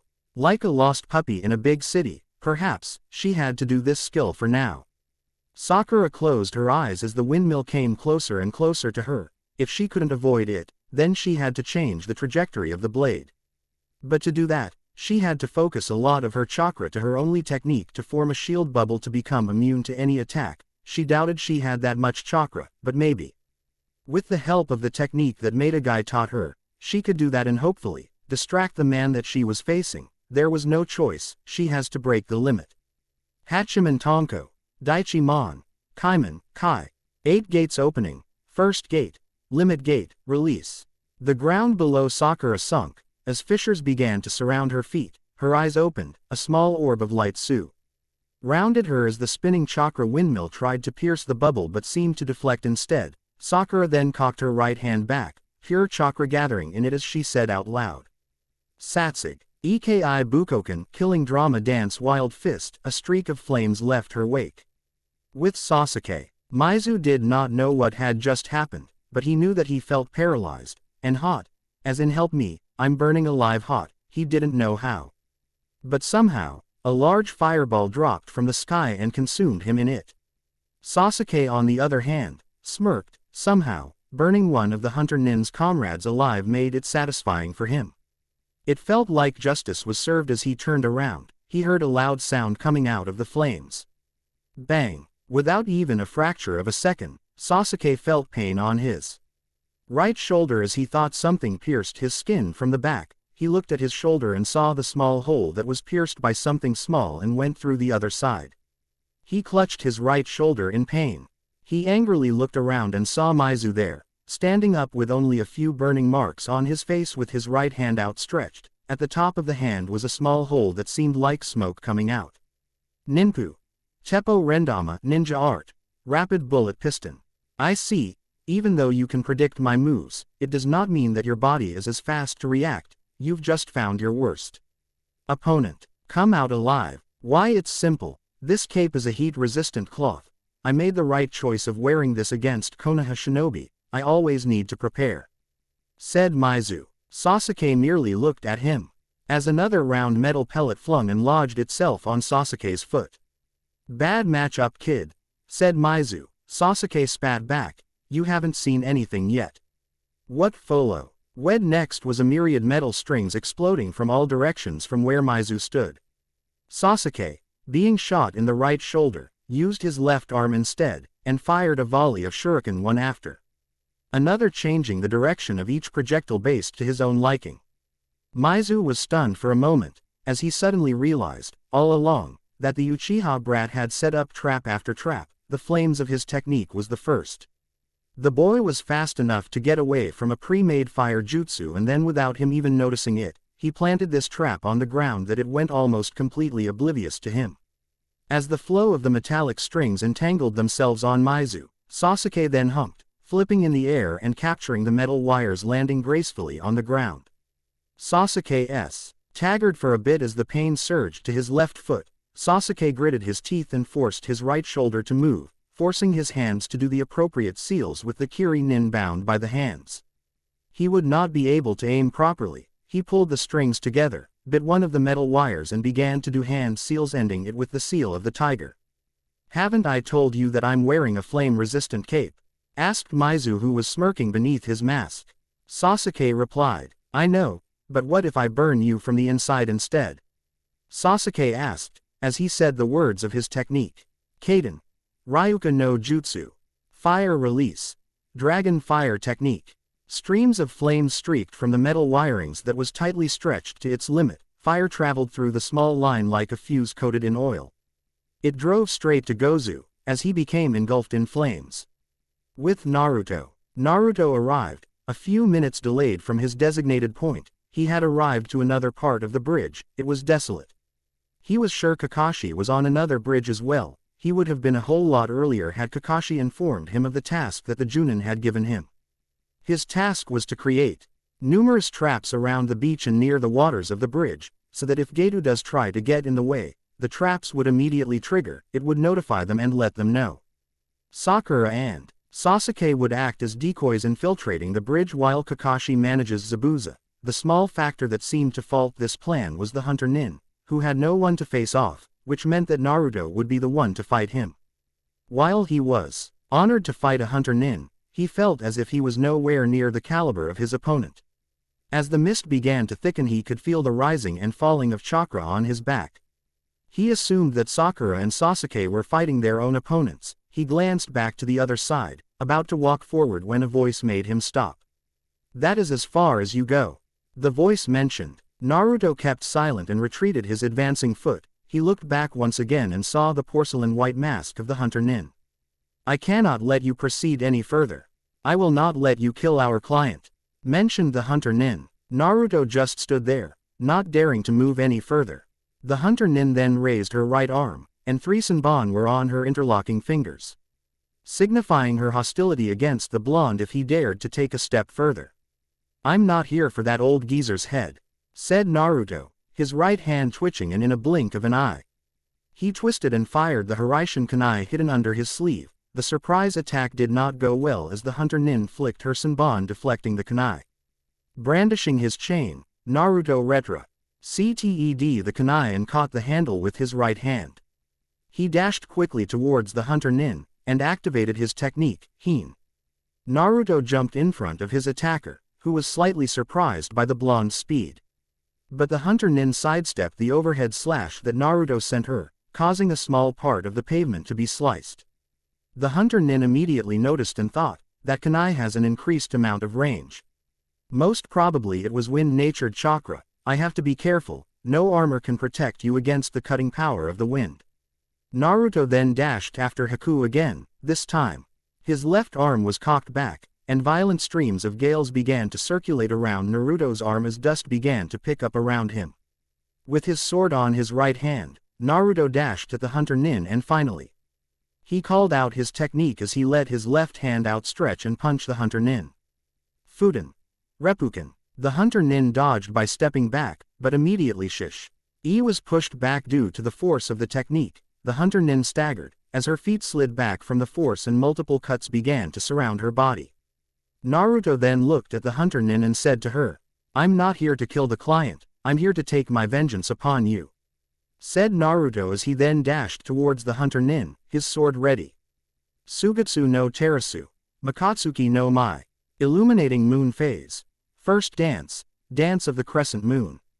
Naruto then split to 3 people, 2 of which dashed to the sides with the one in the center vanishing, the 2 on the opposite sides of one another attacked her at once. The Hunter Nin merely stomped her foot on the ground and out came thousands of needles firing off from the water beneath her feet. Both of the Naruto on our side were hit and vanished in a cloud of smoke. Haku then, alarmed, went to look around until she felt someone from above with another overhead slash. Haku instinctually stepped back as she was about to be sliced to 2. Naruto almost missed his target, the mask falling from the Hunter Nin's face as it was split into 2. Naruto then looked up and finally saw the person behind the mask. And to his shock, it was the village girl that had accompanied him just a few days ago. It's you, Naruto mentioned. The girl looked at him and gave a melancholic smile. Naruto then felt his fists tightened as he asked, "Why? Why did you do it?"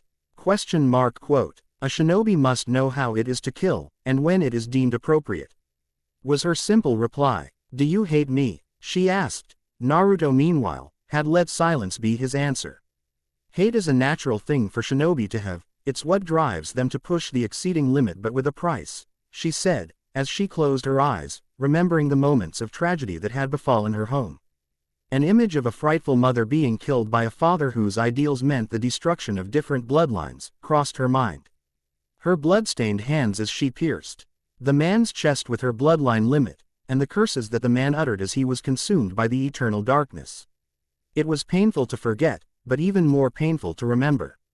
The traumatizing event that had forever haunted her in her dreams.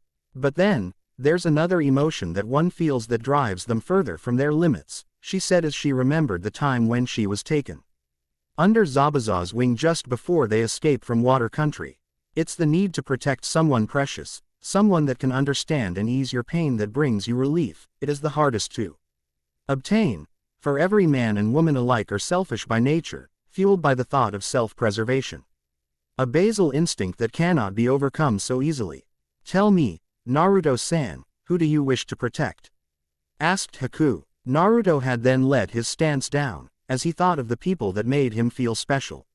He remembered the wise teachings of the Sandaime, the listening ears and the laughs of the father-daughter duo in Ichiraku. The support and company of his friends, the unorthodox teaching styles of Kakashi, and the team's constant antics with each other that broace. With this, he smirked and answered, everyone. Haku then raised her hands drawing the senbon from her hands and said, then show me that resolve.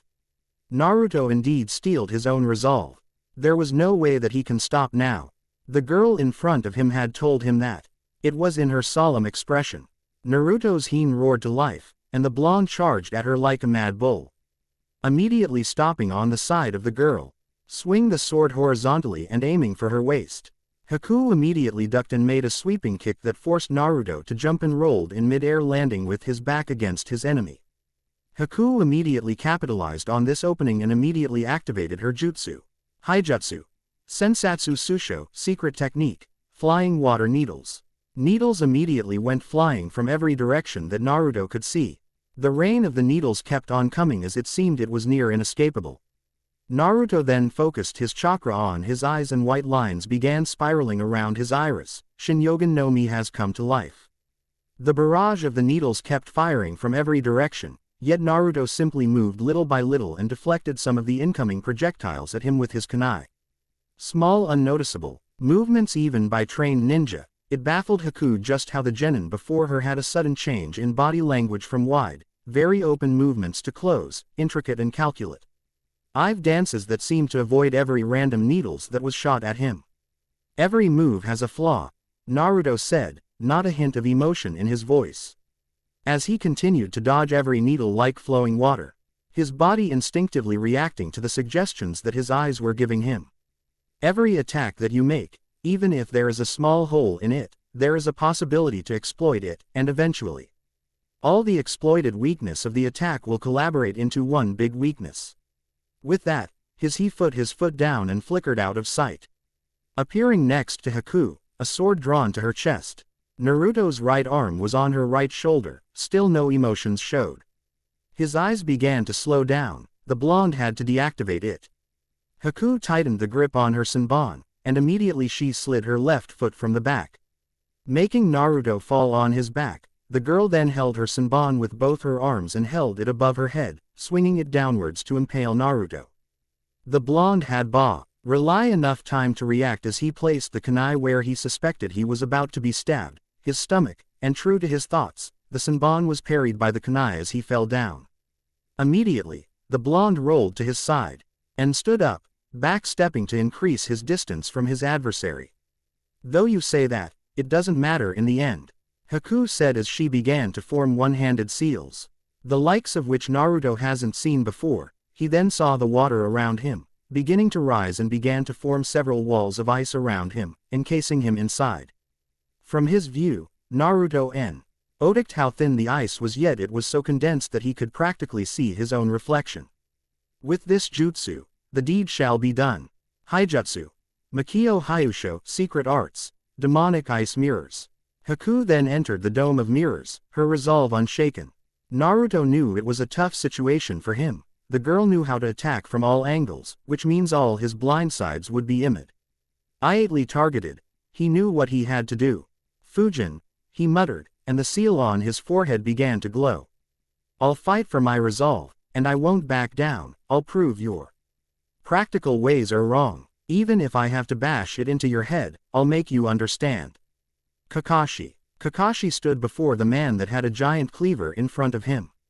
Fully aware that the said man that had a weapon that could tear apart a man with a single slice. Kakashi had to admit though, the sight of a horse-sized cleaver was intimidating. He remembered stories from his sensei that the people who carried the giant monstrosities were often identified as one of the violent members of the Kiri no Shinobugutana Nananan Shu.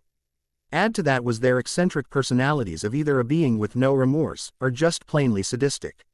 They often had this huge battle hunger that seemed to be like their idea of a high time. If Kakashi had that, he would better be off smoking something dubious than go through the hassle of fighting a man, gutting him alive and laugh like a psychotic killer. It was less messy, and was less disturbing. Oi, you want to fight, or are you just going to stand there reading that porn book all day? Asked the impatient Zabuza. Kakashi sighed as he felt the 3 chakra signatures of his students flaring. Perfect, all is going according to plan. All right then. Just don't witch about it when you die, said Kakashi, raising his forehead protector concealing his left eye. Zabuza laughed lightly, and simply said to the copy ninja, I'll gladly take my Kibikiri Haucho and shove it up your butt for being so darn whiny in a fight. Sorry, I don't swing that way, was the copy ninja's quick reply. Zabuza just smirked underneath his bandages. Let's dance, Kakashi. And so, the climactic showdown of the battle for wave begins. To be continued. Not much to say but another apology for the late update. Being a graduate student isn't what it's cracked up to be. I had a lot to do. Finalizing my papers and paying for my bills was one thing. Then a lot of stressful activities happened. School can kill you, that much is true. Anyway, here's another omake. Shut up. Deidara had a migraine of Biju-sized proportions. Not only was he sent back to his home village to do some reconnaissance missions on the 2 Biju that Iwagakure had upon orders from their leader, he had to go with a partner that he was not pleased with. It was Toby. She'll be comin' round the mountain when she comes. Deidara seethed at that song. It was the song that Toby had started singing ever since entering Tsuchi no Kuni's boundaries. And indeed, the terrain of Earth Country was littered with mountain ranges as far as the eye could see. Deidara knew exactly why Iwagakure remained as a superpower. Mountainous ranges were so strategically helpful, that it would be hard for any enemy force to push its way to Iwa. It was only halfway through the country and into Iwa itself, and already, Deidara wanted Toby to spontaneously combust. She'll be comin' round the mountain when she comes. Deidara began to hold the bridge of his nose and counted 10 backwards. She'll be comin' round the mountain. She'll be comin' round the mountain. She'll be comin' round the mountain when she comes. It was over. Deidara thought that the song will finally end. Something he was a bit glad for. He didn't even have to blow Toby up. She'll be comin' round the mountain when she comes. Darn it. She'll be comin' round the mountain when she comes. This little fiasco continued on for days as the pair walked climbed their way towards the rock village. By the time they were in sight of the village, Deidara was holding his ears, careful not to let the mouths of his hands bite it, and was excessively grinding his teeth. His urge to kill was at boiling point. She'll be comin' round the mountain when she comes. Deidara had to blow a fuse. Shut up, shut up, shut up, shut up, shut the freak up. Yeah, Deidara snapped. Toby merely said to him, his index finger over his mask making a gesture for Deidara to be quiet. Deidara-san, don't shout, you might alert the guards. Whatever little patience he had left, Deidara instantly knew that it was gone, for he now finds himself scuffing in his satchel and grabbed 4 clay birds. I'll kill you. Toby ran like his life depended on it, which technically, it was. Jutsu section. Haijutsu. Aka Dosu, secret technique. Bloody Dagger, C rank, a technique that makes Haku use her own blood as a close-range weapon. Haijutsu. Kongo Chiri, secret technique. Diamo. ND Dust, B rank, Haku shatters anything that is made of ice with her chakra to microscopic levels. If it manages to be inhaled, could shred the victim's lungs due to the small ice is as sharp as a knife. Kaden. Enka Fubukushugan, fire release. Flame Seal Restrain Strike Sphere, rank C. This technique is based from one of Judith's burst arts, Enka Fubukusho, which was localized in Na's Conflagration Blast. It's a technique that requires 4 explosive tags on the ground and a fire jutsu to make the flames surround and ignite inside its sphere. Ninpo. Kazama no Yeba, ninja art. Wyndham. Ill Blade, B rank, not actually a technique, but it has the principles of one. This is a weapon, pumped by chakra. The chakra becomes the blades and the 4 rods act as a conduit for the blade to AP. Pair and steer the direction of the flying projectile. Satsugeki Bukoken, killing drama dance Wild Fist, B rank, another technique that I got from the Tales game. In Na, this is localized as Final Fury, assassin in Tales of Destiny. And in Tales of Eternia, Fatal Fury. This technique that makes the user activate the release of the first gate. More on this next chapter. Kaden. Ryuka no Jutsu, fire. Release. Dragon Fire Technique, C rank, a burst of flame running through a long thread of ninja wire, inescapable once caught. Haijutsu. Sensatsu Susho, secret technique. Flying Water Needles, BR. Enk Haku gathers some water from the air and surrounding environment into 1,000 long needles, and then directs them a specific target at high speed. Haijutsu. Makio Hyusho, secret arts. Demonic. Ice Mirrors, a rank, a technique to trap her opponent in an ice-like dome. Creates 21 mirrors to trap an opponent, 12 at the ground, 8 above with the last one placed on the ceiling. With this jutsu, the user can travel to any of the ice instantly and attack any of her opponents in a flash. Spader Preview. Trap. When an animal is tempted to a free meal, they let their guards down, the predator becomes the prey. And they are forever doomed. Sakura could never really think of anything at the moment. There was nothing that entered her mind at the moment. It felt like everything was molasses, everything was slow. Unmoving in her vision. As she dashed at the masked ninja, she ducked as the bladed windmill went past her. She then slid down, dust leaving in her wake. As she gave a rising kick at Gozu's chin, tossing him into the air, Sakura then backflipped, grabbing the chakra-powered shuriken in the middle of its spin, effectively stopping its momentum, and then tossed it at Gozu. Gozu was careful, as he quickly channeled chakra into his arm that retracted and controlled the customized shuriken. The weapon attached itself snugly on the mist nin's arm, but was then startled by the appearance of Sakura right in front of her. As soon as Sakura was close enough, she let go a punch on his abdomen that bent the man forward. Sakura wasn't done though, as she kneed the man straight to the face, shattering his jawbone. Then, as droplets of rain, Sakura began to pepper Gozu with punches that seemed to strike as the fall of rain itself. It was fast, and way too unpredictable. As Sakura finished with a reverse axe kick that sent the man flying upwards, and then finally, a straight kick downwards, pummeling the man and sending both him and Sakura plummeting straight down, as she hit the pavement below. A shockwave was sent around, with her as the epicenter and blowing Gozu away from her. Gozu coughed up blood as he hit his back on the hard cemented walls of the bridge. His vision was hazy. His mask was dangling from his mouth as he began to cough out more of the life-giving fluid. Maizu. Darn it, I need to regroup with him. It looks like we need to use it. Gozu uttered, forcing himself up. He could feel his left arm was dislocated from his shoulder. Biting his lower lip, Maizu popped the shoulder back into its socket, earning a grimacing face from the mist. Nin and a cut on his lower lip then proceeded to do the same on his jaw. Sakura meanwhile, was on her knees. The technique that she used was far too taxing. She could remember when Gai-sensei had told her about the principles of the Hachiman 8 gates. She never realized just how grave the strain on her body was until now. Flashback. Sakura stood upon a rock in the middle of a running stream. Gai had told her to focus on her concentration, let the chakra distribute itself to one of the primary limiters of the body, the limit gate. As she could hear the flow of the water from the stream, she could also hear the lecture Gai was on about the proper release of the 8 gates.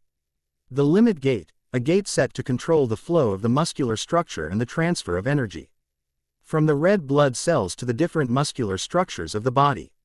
Accessing this gate means breaking those limiters on the body, using the stored energy in the body as fuel and hyperactivate the muscles and neurons to such a degree that it increases the secretion of adrenaline hormones and electrical impulses from the brain to the rest of the body, thereby increasing one's power, speed and reaction time.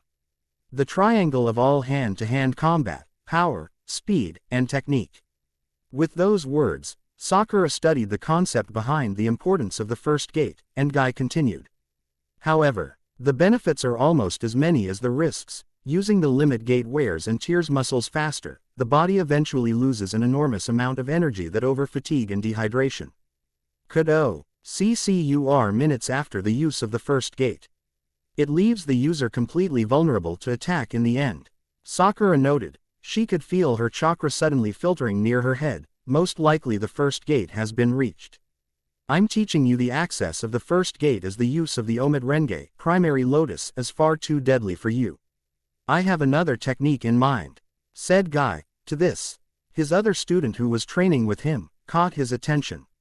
Is there another technique that I didn't know, Guy-sensei? Please, teach me as well, Rock Lee interjected. Guy felt his fist shake at the passion of his student.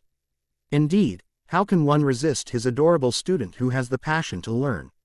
How his blood yearned for the youthfulness of protecting one's friends.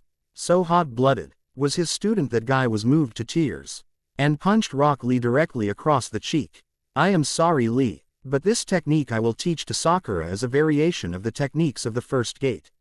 It isn't as effective or as deadly as the primary lotus, but it is best suited for my new student, Sakura, who has started her training for a little over a month. Lee merely fell on his knees and bowed. He quickly apologized to Guy. I am sorry, Guy-sensei. I have completely doubted your judgment. For my mistake, I shall do 2,000 kicks on my training log. I am moved with emotion to your passion, my student.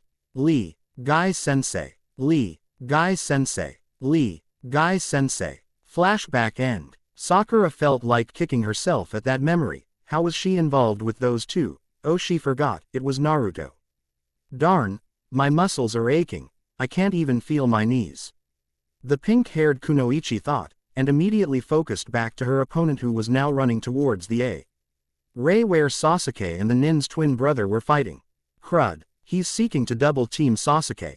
She screamed as she forced her legs to stand up. Sakura cried in pain, but as she remembered the possible situation that the Uchiha might be in, Sakura still forced her legs to run. Even if they screamed that it was all that she could do, pain wasn't enough to bring her down. She won't let anyone from her team get hurt because of her. She was not a liability anymore. Rather, she had become a dependable comrade, teammate, and most of all, a friend. She would not let anyone die. Sasuke. The flames consumed Maizu inside. The fire-resistant cloak did not do its job once the wires were wrapped around inside Maizu. The grip on the steel wire was so strong that the Mist Nin was too indecisive to move his arm, for fear of it being torn away by the almost razor-sharp wire. Once Sasuke, the Uchiha, held his right shoulder in pain as he kneeled down, the man knew the weakness of the Sharingan very well, late body reaction. Now, Sasuke was paying the price for it, if only he had stepped up his training further.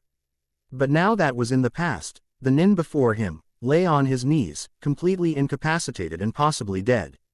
Brother, the voice said as its owner saw his brother down on the pavement, on his knees as he was burned by the Uchiha. The man replied under his breath. I'm fine, said Maizu, as he forced himself to get up, and looked at Maizu. So, did you win? Asked Maizu. Gozu just clicked his tongue. No, that witch was tougher than I thought. I couldn't keep up with that technique she did. Managed to dislocate my shoulder, she did. I'm pissed at her. Brother, it seems we can't win when we're separated, we underestimated them. Said Gozu. Maizu nodded. To Maizu, our Gozu was getting frustrated about his opponent. He knew that the opponent was stronger than they had anticipated. Kazama no Yaiba was no joke weapon, even with just the simple principle involved. It was able to fool many Chunin and occasionally, Junins on their countless chases from Kiri, it was surprising and fresh for the first time, that Gozu was coming to him for help. So with a simple nod, Gozu stood up behind Mizu and Mizu kneeled up front putting his hands together for the seal of the ram. Both fighters yelled.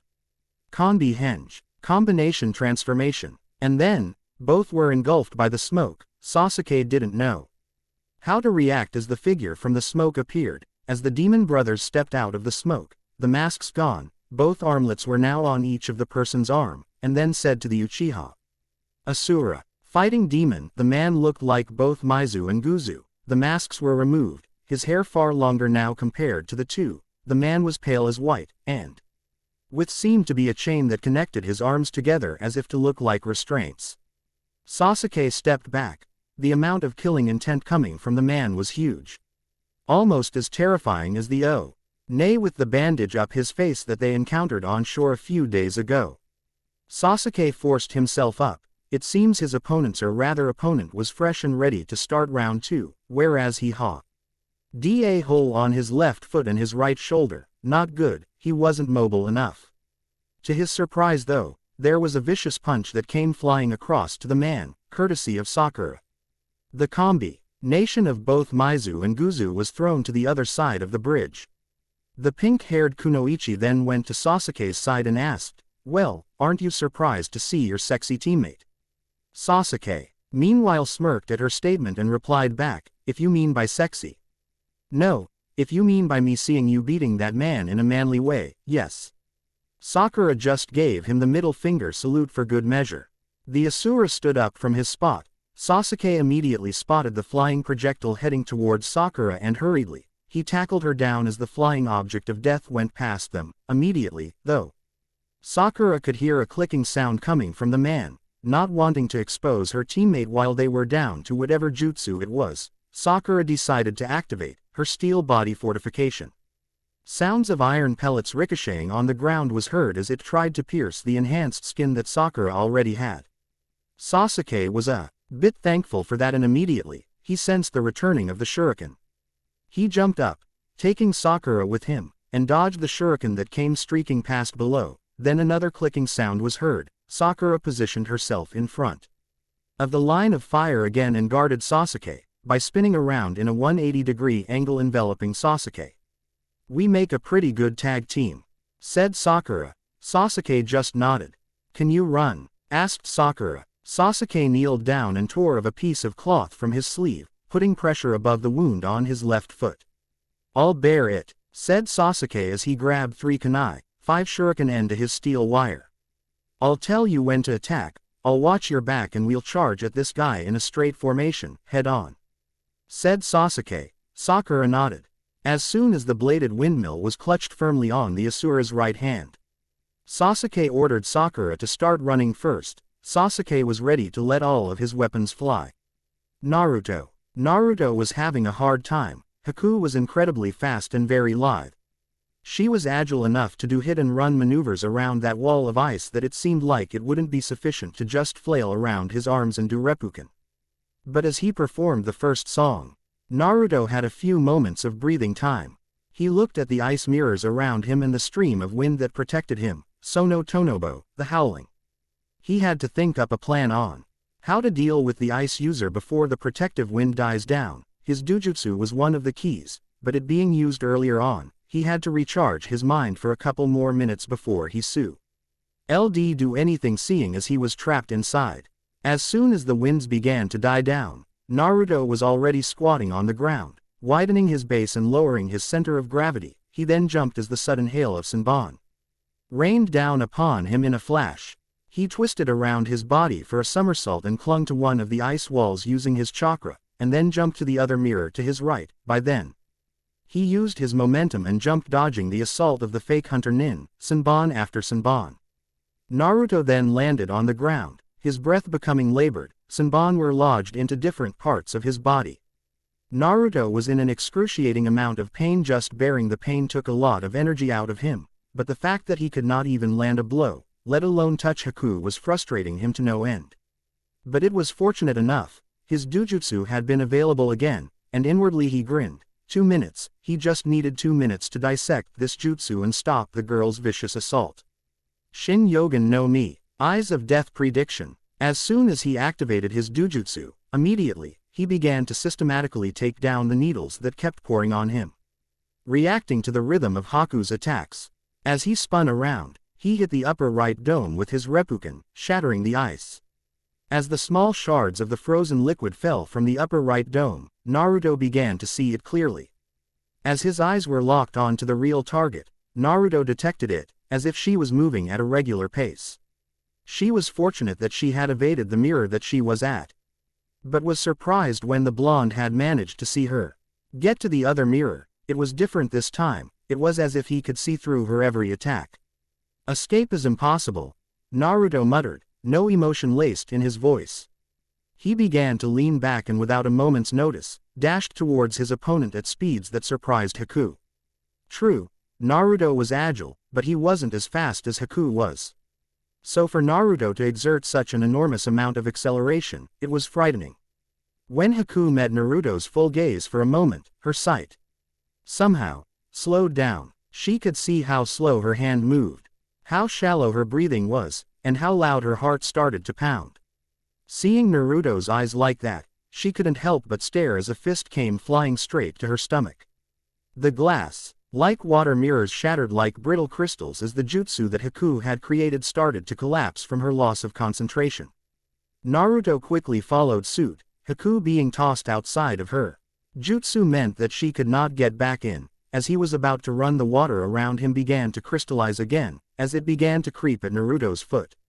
Haijutsu. Naruto turned his head around, to find Haku, her left knee on the ground, with her right hand in a hand seal while her left touched the floor of the bridge. Naruto cursed as he then gathered chakra at his right index finger and aimed down before she could finish. Kibatsu no the dark water's punishment. With that, ice began to form in a dome-like shape around the blonde, creeping its way up, encasing Naruto in a dome of ice. Haku didn't stop there as spikes began to grow from the dome upwards, looking like pins ready settling down on a pin cushion and then finally, piercing the dome in a flash. Haku had lowered her head as Shish-e uttered an apology to the one she had ended the life of. As she bowed and said her prayers, she suddenly opened her eyes and saw the blonde, his right index finger pointing at her head at point-blank range. Haku, with a shocked expression on her face, looked at the blonde and asked, how did you? Simple. I aimed Ichu no K's downwards. The explosion wasn't heard because the ice dome that you made was so thick, that's why you didn't notice me flying upwards from the force of my jutsu, said the blonde. You are indeed very skilled, Naruto-kun, said Haku. Naruto meanwhile didn't move. There was no reaction. It's such a shame that we have met on the battlefield. We could have met as friends in different circumstances, said Haku as she turned into a puddle of water. Mizu Bunshin. Suddenly, he could hear the telltale sounds of running water. Turning to his right, he saw Haku gathering water on her left palm and then launching it at Naruto. Haijutsu. Kori no Yari. Secret art. Spear of ice. Haku then tossed the small orb of water straight at Naruto. The water began to lengthen and solidify as it went straight towards Naruto. The blonde managed to dodge the attack that went past him. The spear managed to pierce the edge of the bridge, piercing the rock-hard edge, shattering a small part of the area. Naruto turned back as Haku was already on him with her bloody dagger formed. Naruto leaned back as a few strands of his hair was cut. The blonde then jumped as Haku made a sweep with her dagger. Naruto reacted and let the Hiraishin kunai fly from his sleeve once again, forcing Haku to deflect the object. Naruto brandished his chain, forcing the kunai back into the palm of his right hand, and then as he jumped down, he separated into 3 copies of himself. Makajuki no Mai. Dance of the Crescent Moon, said Naruto as he appeared above, about to deliver the blow. Haku stepped back, evading the sword strike from above. Naruto didn't stop there, as he dashed towards Haku. Giving a thrust with his chakra-powered sword, Haku evaded to the side and gave Naruto a swipe of her dagger straight to his face. Naruto tilted his head to the side, the edge of the dagger managing to damage his left cheek. Naruto then quickly pivoted his body, making a 360 spin to the right, and tried to slash Haku at her waist. Haku meanwhile used Naruto's body as leverage and jumped, narrowly avoiding the horizontal swipe. Haku then, while in mid-air, unleashed her flying water needles technique straight at the blonde, who dodged every blow that was sent to him. He quickly began to close the distance between him and Haku, and as he neared, Haku kept bombarding him with her countless Haijutsu at her disposal, but Naruto would not be deterred. He closed the gap as soon as Haku blinked. Now Naruto took the stunned moment of Haku as the opening he needed. Sugetsu no Terasu. Tsukikage. Illuminating moon phase. Moonlight, said the blonde as his blade seemed to multiply going for Haku's legs. Haku was quick to react, placing the ice dagger in a downward angle to defend herself from the slash. But was soon shocked to see the chakra sword closing on her neck fast. Haku could do nothing as the blade came closer and closer, until Naruto stopped the blade just centimeters to her neck. Cold sweat came pouring down from the kunoichi as Naruto firmly placed the ninja dagger close to her neck. "Why can't you kill me?" Haku asked. Naruto merely answered, "Because it isn't right. It's never right to kill." Haku replied. "Who said it was?" was Naruto's retort. "Why did you stop?" asked Haku. "Because you're like me," said Naruto, as he stared Haku down with his own gaze. "I could see the pain you have. It's crushing you, just like what I felt back then," Naruto mentioned. Haku shook her head. "It is wrong to sympathize with the enemy," said Haku. "I'm not human if I didn't," said the blonde as he deactivated his chakra blade, loading the kunai back into right sleeve. "Being a Jinchuriki means that I've become something that isn't human, tainted by the flowing yuki in my veins," said the blonde as he faced his enemy away and looked up. "It wasn't my choice to become the container of a biju. It wasn't my choice to be a sacrifice. It wasn't my fault why the Kyuubi attacked my village," said the blonde. "But people are biased, letting their fear rule over their rationality. Acting on instincts instead of thinking," said the blonde. Haku merely looked down. Naruto then looked around and said to Haku, "You know what it's like, right? Having a power chi you don't want and can't understand. It's something that you can't simply run from, right?" Haku nodded but then said, "I do not wish to end our fight this way. If you want me to listen to your answers then defeat me, here and now." Haku then gathered the remaining chakra in her and concentrated on her feet. Consequently, small water particles began to collect beneath her feet and crystallized. As it turned to ice, it began to creep on Haku's body as it slowly expanded from her. Ice began forming around her body, sprouting from the ground in different directions and then breaking down and shattering like glass and exploding as soon as it formed the peak of its tallest pillar of ice. Hyouten. Chugen no Unair, ice release, cry of the tundra. Naruto grinned. His dujutsu had 30 seconds left before the activation ends. He began charging his right index finger with chakra again, as he charged at Haku who was now beginning to be surrounded by ice. His grin never faltered. With his left hand, he held the Hiraishin kunai, activating the chakra blade that he adored so much as he dashed through the exploding pillars of ice around the area of the fake hunter Nin. To Naruto, ambidexterity was such a useful talent. Kakashi had been quite at a disadvantage since the beginning of the fight. Since Zabuza was a master of Muon Satsujin, silent killing, he had been using it to its full extent, managing to cut Kakashi by the side of his torso. Kakashi was thankful enough that he had reflexes as that of a cat and evaded the attack almost too close for his comfort. With that attack, Kakashi had managed to adapt to Zabuza's pattern. Kakashi knew for a fact that Muon Satsujin tended to target vital sites for a one-swing one-kill principle. The next would be the angle of the attacks that it came from.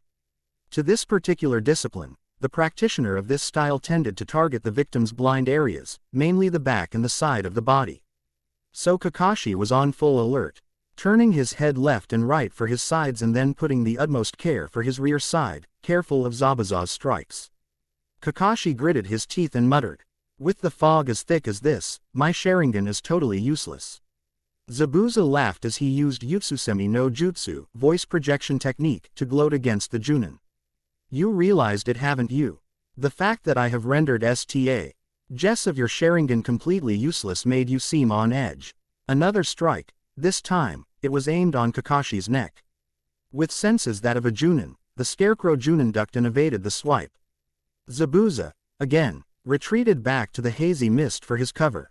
"That stupid eye of yours can't see the future, it just has the ability of hypnosis and insight. The only way for you to see through my moves is that you see me." But since I'm a practitioner of Muon Satsujin, I've become your worst opponent. I'll attack the areas that your eye can't see. And with the possibility of making eye contact with you, I decided to cover eyes with my headband and let my hearing be my guide to the target. I can pulse my chakra around myself to act as a sonar and reflect back to me to where you are, but you seem not sure about yourself anymore. Then Zabuza made a swift movement to Kakashi's rear. This time, he went swooped in low. Kakashi then dodged the low horizontal swipe by jumping and flipping back. Before Zabuza could do a rising vertical counter. With kunai drawn, he had immediately threw it to the Junin, who jumped back into the mist. My, such an adept user in Shizuka Uruku no Jutsu, I couldn't even hear his footsteps. Kakashi then looked at the blood, that small trickle of blood that fell on the floor. By the smell of it, it was his own blood. Kakashi had then been struck by that little fact. If he could smell his blood that accurately, then it's possible that. Quickly coming to his senses, he grabbed a scroll from his pouch. He then swiped some blood from his cut torso and then unraveled the scroll. Quickly performing the 5 familiar signals from his hands, he quickly swiped the blood from the unraveled portion of the scroll and slammed it hard on the ground and said, Ku, Chio's no Jutsu. Doden, Suga no Jutsu. Summoning Arts. Earth Release. Tracking Fang's Technique. As soon as he slammed the scroll to the ground, sand dust began rising from the small fissures that began to surface beneath Kakashi's feet. The small dust geyser then traveled in a straight line to Kakashi's right. As it cleared away from Kakashi, the small dust geyser began to sink further into the ground. As it found its target, quietly focusing his chakra around his body and slowly let it release in waves, Zabuza had thought that this chakra sonar technique that he learned long ago was a great substitute for his current handicap. But as soon as he felt Kakashi was kneeling on the ground, he had found his perfect chance. Running towards the scarecrow Junin, Zabuza poised Kubikiri Houch. Back ready to kill the cycloptic Junin with a slash straight to the head. Only to be startled as 5 multi-sized dogs bit him on his limbs and a large 6th dog appeared on his back, biting him and grasping the Junin, holding him down on the as he stood. Zabuza could feel Kubikiri Houcho slipped away from his grasp. With it crashed down on the cemented floor, its blade mounting on the ground. How did you? Zabuza could only mutter. Kakashi then looked at him straight in the eye and said, You may have masked your presence from my eye and ears, but you didn't overcome the tracking ability of the nose. Said Kakashi as he jumped back a little and let go of 3 hand seals.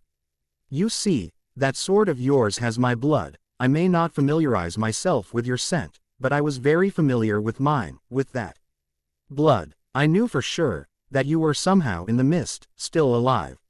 Said Kakashi as he gathered the pure orb of the lightning chakra on his palm. The blue chakra crackled as it chirped like 1,000 birds, sending out sparks from every side of the small orb. Now you get to face my own original jutsu, Reikiri. Lightning Cutter. Lightning charged in the palm of Kakashi's hand, crackling in streaks of light and screeching loud as Kakashi dashed towards Zabuza to finish him off. The sounds of 1,000 birds chirping echoed through the sturdy bridge. Sasuke and Sakura. As Sakura and Sasuke dashed at the combined form of the demon brothers, Sasuke quickly drew his shuriken and kunai ready to fire away the weapons, the steel wire tied on each hole of his weapon. Sakura was up front, ensuring the protection from the iron pellets that the jutsu fired at them. The bladed windmill then made its appearance as it fired from the fighting demon's left arm, spinning fast to the 2. Sasuke commanded with a mere shout of, "Jump!" and evaded the shuriken as it went past, zipping both of them. The shuriken went flying upwards and then, in just a second, it recoiled. Back and the bladed windmill was beginning to zip back at a faster speed. Sasuke jumped, lifted Sakura by her armpits. Sakura was surprised at first but let Sasuke did what he did. The shuriken went past them for another time coming from their backs. Sasuke immediately tossed Sakura towards their opponent. As Sakura appeared above their opponents, she let go of a chakra-powered punch while under the influence of her steel body fortification, making the Kiri-nin dodge by a jump. The impact on the floor is evident as a small crater the size of a small child was present. The cement underneath saw Kura's fist shattered and broke down to dust as she looked at the Asura and then smirked. Without as much as a sound, Sasuke was on him, giving him an axle kick that plummeted him down to the cement floor. Sasuke then unleashed His myriad of shuriken and kunai, tied with the steel wiring that went buzzing past the fighting demon, it then began to surround him as the shuriken and kunai hit each other and ricocheted from one another. Sasuke landed on the opposite side of their opponent and used 5 hand seals, ending it with the seal of the tiger once again. Kaden. Ryuka no Jutsu. Fire release. Dragon fire technique. Fire traveled from Sasuke's mouth. As it traveled to the wire string like a fuse to a firework, it surged to the string as fast as a running hare. The fire consumed the Asura inside as it screamed in agony. Forcing to dispel the technique as the flames died down, the two brothers were on the ground, unconscious. Sasuke fell on his back, finally letting the pain on his wounds overtake him. He turned his head up and gave a sigh of relief. He was glad it was over. Sakura sat down as well. The strain from using the first gate was already too much for her every muse. Klee ached and throbbed as she sat down, wincing as if she had a bad hip. Sasuke then smirked as he said to Sakura, "You've become strong." Sakura, surprised from the sudden comment from the Uchiha, looked at him confusedly. Obviously, she was not prepared for someone to compliment her like that, and it came from the Uchiha nonetheless. Uchiha bend over, "You're an eyesore, Sasuke," the same guy that Sakura thought to be so stuck up. She thought he would never smile even if he was about to get laid. Sakura raised an eyebrow and replied, unsure of what to say, Thanks." Sasuke raised an eyebrow at that and said to her, "What? First time I complimented you and all I get is a reply that seems like you're too unsure about it." "What? Then how do you suppose I react?" asked the enraged Kunoichi with pink hair. "I don't know. Maybe fawn on me again like a hopeless fangirl." This time, Sakura retaliated, "Shut up, Sasuke. Sometimes you act like a girl." Sakura then suddenly held her stomach as she writhed in pain. "Junk. When he said every muscle will hurt, I didn't think it was supposed to hurt there," she said. With Naruto, the bursting and shattering of ice continued, as Naruto began his charge to Haku. 10 seconds. A shard of ice appeared from below him and he jumped and used a somersault to advance. 9. Quickly pivoting his foot to the left, he jumped to the same direction as another. Ice appeared itself on the ground and shattered once again. 8. Naruto then immediately stopped as he saw another. Quickly he made a spin move as the ice rose up, with the peak of the deadly Tekken. IQ almost hit Naruto by the skin of his teeth. 7. Quickly gaining his momentum, he finally neared the spot he wanted to be and jumped just before he was attacked by the cold object. Naruto saw Hawk Yu as she began to pant inside her crystal ice wall. He smirked as he held his chakra blade by his left hand and the collected wind chakra in his right index finger. 5. As he descended head first, he fired of the wind bullet as he was faced with a large glacier of ice. 4. The ice was crushed and destroyed as Naruto was flown back by the recoil of the technique. 3. Putting his hands together for a middle index cross, a shadow clone popped to existence at his back and caught him in midair. 2. The clone then spun around and tossed the blonde towards his target. Naruto raised his hand, Deli. Varying a slash to the ice that covered Haku, the slash penetrated the thick wall of ice, shattering the crystal that seemed to surround Haku like a kokunsu, deactivated, forcing the blonde to pant heavily. The strain in his mind was visible, as he became dizzy. He tried to recompose himself, by widening his base to lower his center of gravity and maintain stability in his standing. In his fit of whirling visions and nausea, the body of the girl fell down on him as he caught her by accident, losing his balance and falling down on the ground. "You were excellent, Naruto-kun," she mumbled as she began to lose consciousness. Naruto just shook his head. The battle was merely a battle of attrition between them.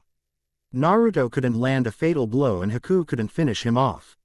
"You know, when you say that while you're on top of me, it makes me feel weird, as in, there's a second meaning to this that isn't good for me." Weird, Naruto mentioned. Haku merely mumbled, "I don't mind, as long as it's you." Then she fell asleep from the exhaustion. Naruto just scratched his head. Darn it. If that perverted sensei were here, he'd misunderstand this and laugh like a little school girl. Now how could he get the girl that was currently sleeping on top to take her off of him? Naruto wished he had activated his dujutsu a little later, and then groaned and complained about the 2-minute time limit of his dujutsu.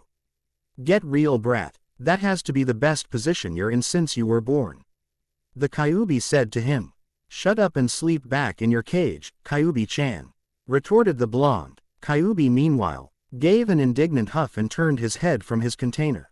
With no other option left for him at that moment, the blonde just gave a sigh and slept. Kakashi. A few centimeters. ONL. Why a few centimeters was the Reikiri on Zabuza's chest. Kakashi had stopped before he could kill Zabuza. The mist nin merely looked at him as his chin was raised, knowing that he was about to die. A couple of explosions and a few screams of anguish came from below the bridge as it sent surges of water upwards. Kakashi sighed in relief as he looked at the side of the river and noted that Naruto was excellent in laying those depth charges hidden from plain sight. Why did you stop? Asked Zabuza. Kakashi looked to his right and said, because our real target is here, said Kakashi as he cancelled the Reikiri. He could hear footsteps and the sound of an engine running. As the silhouette began to form, he could see a short man, being surrounded by these tall men that held swords. Kakashi smirked. Geto took the bait, hook, line and sinker. Ah, I see that you four did a good job in taking care of my biggest problem here in Wave. The man said as he smirked. Kakashi could only look on with mild interest. Well now, since you obviously took care of the ninja that the drunken baboon hired, I bet you're all tired, right? I bet all of you are tired. Geto asked, smirking even further. Well then, I guess this is the end of the contract, said the little man, raising his right hand, and the men took their stances as they grinned and snarled at the two Junin. Now Zabuza was insulted. Wait a minute, you mean to tell me that you only used me and my subordinates as bait to lure that sorry piece of junk out? I want compensation, copy ninja, said Zabuza as he obviously growled at the now smiling man if the inverted U was an indication on his eyebrow. Ah, sorry about that, we just had to get that guy caught red-handed, said Kakashi, as his blonde student burst from the mist with a tick-off face and yelled at the men in front of him.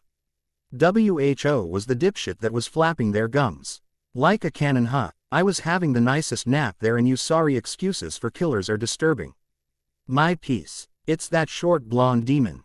Let's murder him, boys, one of the thugs said, and Naruto cracked his knuckles while yelling at them. Don't call me short, the blonde yelled as he dashed into the fray.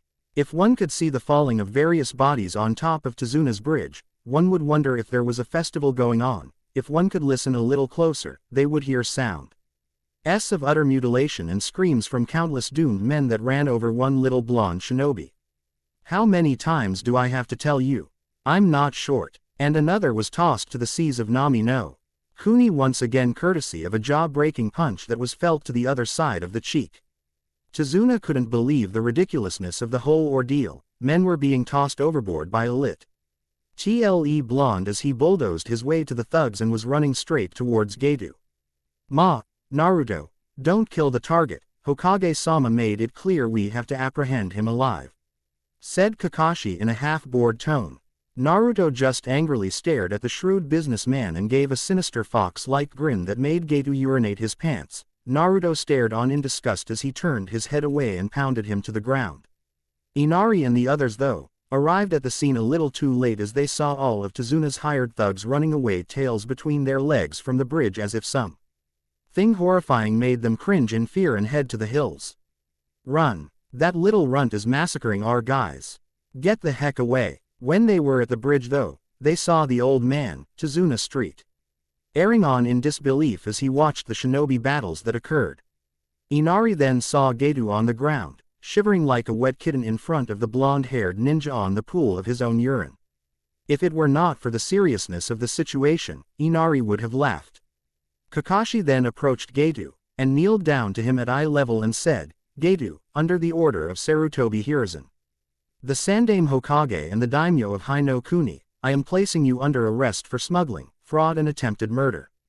With that, he was knocked out with a simple chop to the back of the head. So what are you guys going to do now? Asked Kakashi as he asked the approaching mist nin on his back. Since you got your target, I think that the mission is a success for us.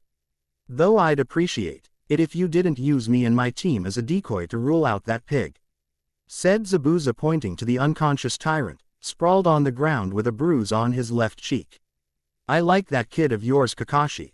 Got some real spunk and attitude of a real fighter. I was amused when he kicked those goons. Asses, not very classy, but that's what I like.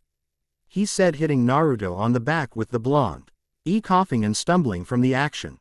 To be continued. Satsugeki Bukoken, killing drama Wild Fist, B rank, a move that uses the body's limits, increasing one's own strength, speed and reaction time. The user pummels the enemy for a limited time before suffering from the side effects such as muscle strain and weakness. Currently, Sakura's strongest move. Based from Namco's Tales of Games. Cat. On. Ryuka no Jutsu, Fire Release. Dragon Fire Technique, C rank, a move where Sasuke immobilizes the victim with steel wire using his kunai and shuriken and then uses Sofusashin no Tachi as a prerequisite to bind his target. He finishes the move with a fire that travels to a steel wire to consume his enemies. Hyouten. Kibatsu no Ensui, Ice Release. The Dark Waters Punishment, Keke Genkai, a move that was based from Bleach. This move imitates the Hado art, Kurohitsugi, or the Black Coffin. The user is surrounded by a dome of ice and several stakes appear above to pierce the dome below. Uten. Tugen no Unair, Ice Release. Cry of the Tundra, Keke Genkai, a move based from Riley Crestfall's final move, Freezing Field. From Defense of the Ancients, the user uses her chakra to compose and break down ice in a mere fraction of a second. Hyouten. Kori no Yari, Ice Release. Spear of Ice, Keke Genkai, a move that transforms water in the vicinity into a long spear to be used as a projectile. Reikiri, Lightning Edge, A rank, Kakashi's original technique, an assassination move that relies heavily on the thrust that is created in a straight line. But the destructive power behind it is it can pierce almost any defense. Because of its loud screeching noises, it made the impression of one th, thus its original name, Chidori, chirping of 1,000 birds. No omake in this chapter. Sorry, anyway, preview section. Parting is a sweet sorrow. As the new day appears, a new chapter unfolds. Decisions that shape the world will disrupt peace. Next chapter. Peace Treaty. Chapter 13. Peace Treaty. Freedom was a gift that man had come to comprehend and strived for since the very beginning. To any human, freedom was the greatest attainment of living. It served as a motivation to attain new heights in life. It is a dream so fulfilling and so wonderful that people can't help but rejoice. Which was why the people of Wave were busy with their festival for the last 3 days. When they heard of the mission that the daimyo of Fire Country had assigned to the Konoha shinobi, they were overjoyed. Especially when they heard that the team had unremarkably caused the downfall of the Gedo shipping lines. The millions worth of smuggled drugs and goods going to Fire Country and its allies were confiscated and demanded that Gedo reprimand the damages that it caused to the countries. That is, of course, not before Naruto had something to do about it. Listen up, lowlife. I gave you the chance to live. Now just sign the darn contract, said the blonde, handing Gedo a piece of paper. The defeated businessman gained an indignant huff of protest. As if I would let any remaining money I have on you. My remaining Swiss accounts only have about 70 million Ryo left. I'd be damned if I give it up to you. Naruto had grown a bulging vein on his forehead as he began to choke the man.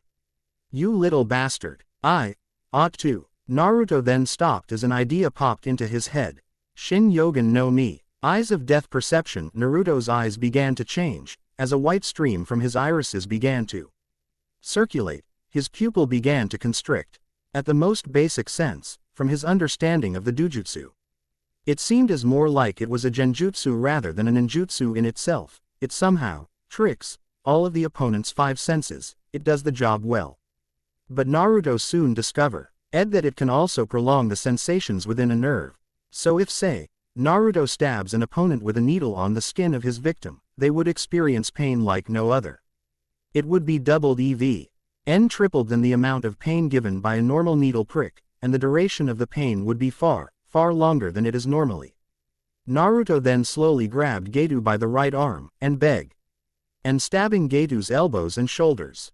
At first, Gedo had not felt the pain coursing through his body like an electric jolt.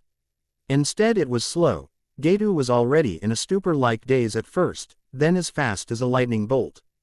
Pain surged through his system like wildfire. a single needle prick like that felt like being stabbed with a sword continuously, as Naruto then raised his arm and began to continuously stab Gato on his arm, who was crumpling in a heap because of the pain. Naruto wasn't done yet, as he then held the prisoner down with a foot on his back. Gato could feel his senses going into overdrive.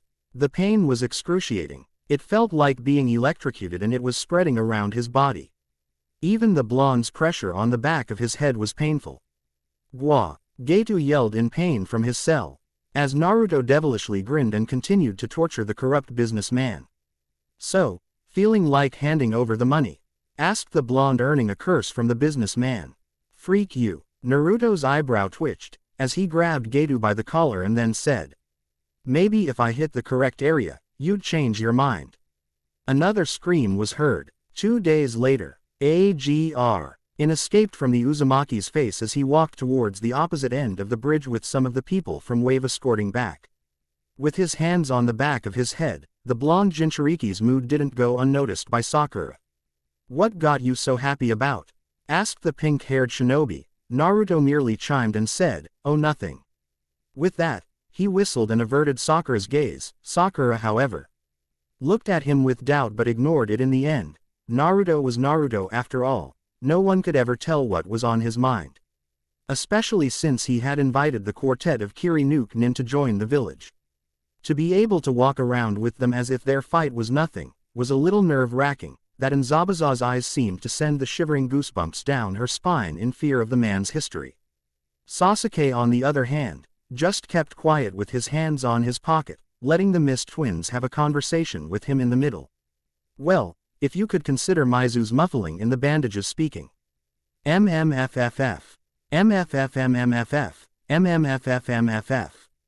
Oh, so you really wanted that Toro sushi. Too bad you can't eat any solid food for the next 2 weeks.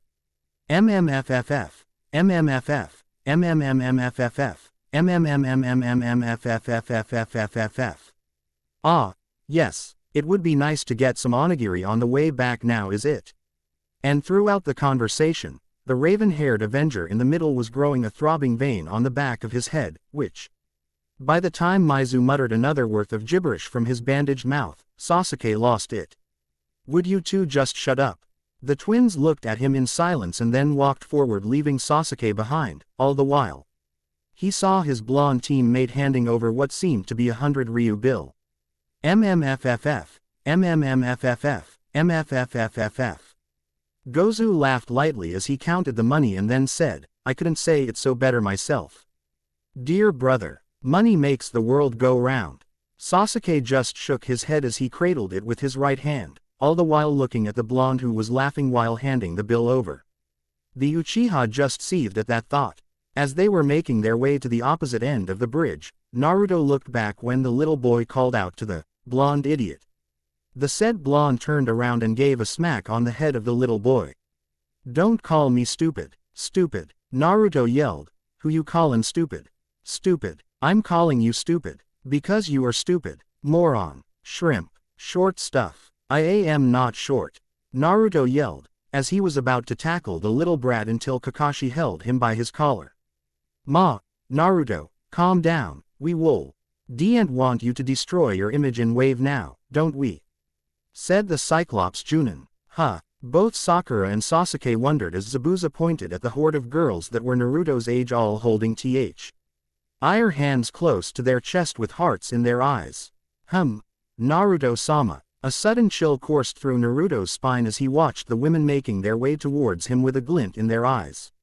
Onto the background, Sakura could see Haku emitting a somewhat dark aura as she stared as the women in front of the blonde boy continued to ogle him with hungry stares. Sakura could only laugh nervously. "Now let's be rational about this." Sakura tried to console Haku, whose aura grew darker and fiercer than ever before. Then it all went back in Haku as she looked at Sakura with a smile on her face. "Why, whatever do you mean? Sakura-san, I'm rational beyond doubt, you see. I'm not angry at all," she said. Sakura just sweat dropped and said to Haku, "If you're not angry then don't hold your senbon like that." Haku, out of embarrassment, laughed nervously and slid the senbon in her pocket, though she dared not to let go. Sasuke just shook his forehead. Well, thanks to you guys, the Am of finally getting rid of Gato off our hide came true. Said Tazuna, and everyone from behind the old man cheered. Kakashi just scratched the back of his head and laughed modestly. Ah, it was nothing. Zabuza had a different opinion though. Nothing. You should be thanking me and my team, you lazy butt Junin. I can't believe you're actually the copy ninja. I'm disappointed. Kakashi turned a deaf ear towards Zabuza and just said, you say something. Zabuza had a vein popping from his forehead. You want a GO? Naruto just sighed along with Kakashi. People just naturally get ticked off by them. That or they have almost too much unwanted. Group of girls then began surrounding the last Uzumaki. Ow. Hey, don't shove. The blonde yelled. By this time, Sakura was already restraining Aku by the shoulders, who was beginning to thrash about. If things are going to be like this every mission, I won't mind being stuck in this team. Said Sasuke. Sakura turned to him in wonder, until Sasuke replied. The blonde Dobi is too much of a magnet for trouble. Every time we're all together, there's always something bound to happen. Said the Uchiha. Sakura chuckled at that, seeing the blonde struggle inside the horde of fangirls that he had made in this small country. Ow, darn it, get off, the blonde yelled, with none hearing his words. He was soon relieved from his anguish when Kakashi, who was still holding Naruto by the collar, pulled him from the assault of almost stripping him bare. When Kakashi pulled the blonde, Naruto looked like a wet puppy that almost drowned. Mercy. Naruto muttered, and Kakashi just gave an eye smile when the women voiced their disappointment. Well, it's been a blast staying here in Wave, but as any shinobi must do, we shall take our leave. Said Kakashi, placing Naruto by the shoulders, and walked away with his team, along with an irate Zabuza and a not-so-friendly Haku, who glared back at the village women that were waving at them. That kid, he'll make miracles someday, said Tazuna, who was seeing the shivering blonde on Kakashi's back. Who are you talking about, father? Asked Tsunami. I meant the idiot-looking blonde, that guy just brug. Back hope to my grandson and to the people of Wave. I was planning to name this bridge after him, but I never caught on his name, said Tazuna. Inari just scratched the back of his head. Was his grandfather drunk again? Inari then deadpanned him. His name's Naruto, grandpa. Oh, haha. Then I guess super amazing bridge that Tazuna built would no longer be the appropriate name, huh? Tazuna said, giving a sheepish smile. One of the villagers muttered, it was never an appropriate name. Tazuna then glared at him intensely and then said, well, I guess the great Naruto bridge would suit this little thing just fine.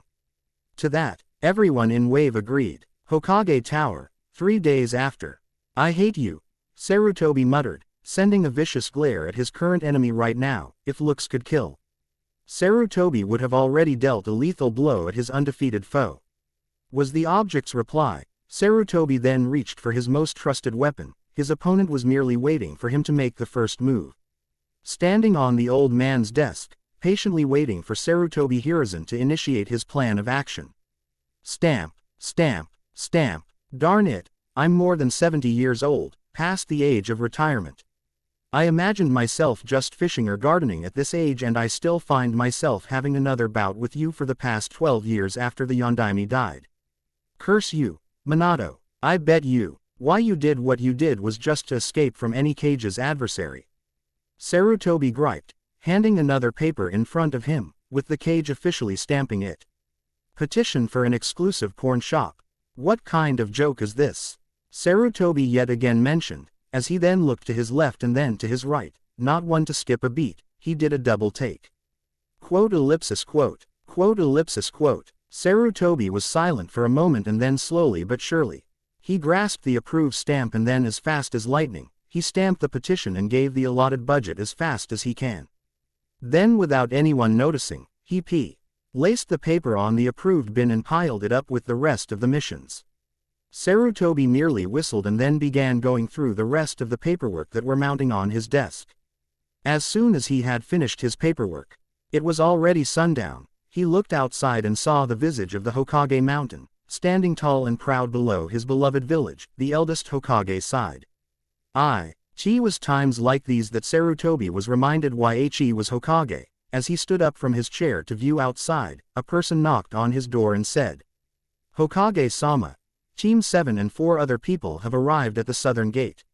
Sarutobi nodded. He stood up, grabbed a pipe and then lit it. "Send them to my office at once," was his simple but immediate reply. A few minutes later, a silver H.R. peeked inside the office and then slowly entered the office. "Did you get my request, Hokage-sama?" asked Kakashi. Sarutobi's eyes were as wide as dinner plates. "That was you?" asked the old man incredulously and then coughed, blushing a little and stammering while replying to Kakashi. "Ah, why yes, ingenious request. I'm sure the male shinobi would find that request of yours intriguing," said the fire shadow, coughing a little when the rest of the awaited team arrived. "This is Konoha. Isn't the idea of Konohagakure supposed to be hidden? How can a red fortress wall be camouflaged in a forest full of green leaves? This isn't what I'd imagined it to be."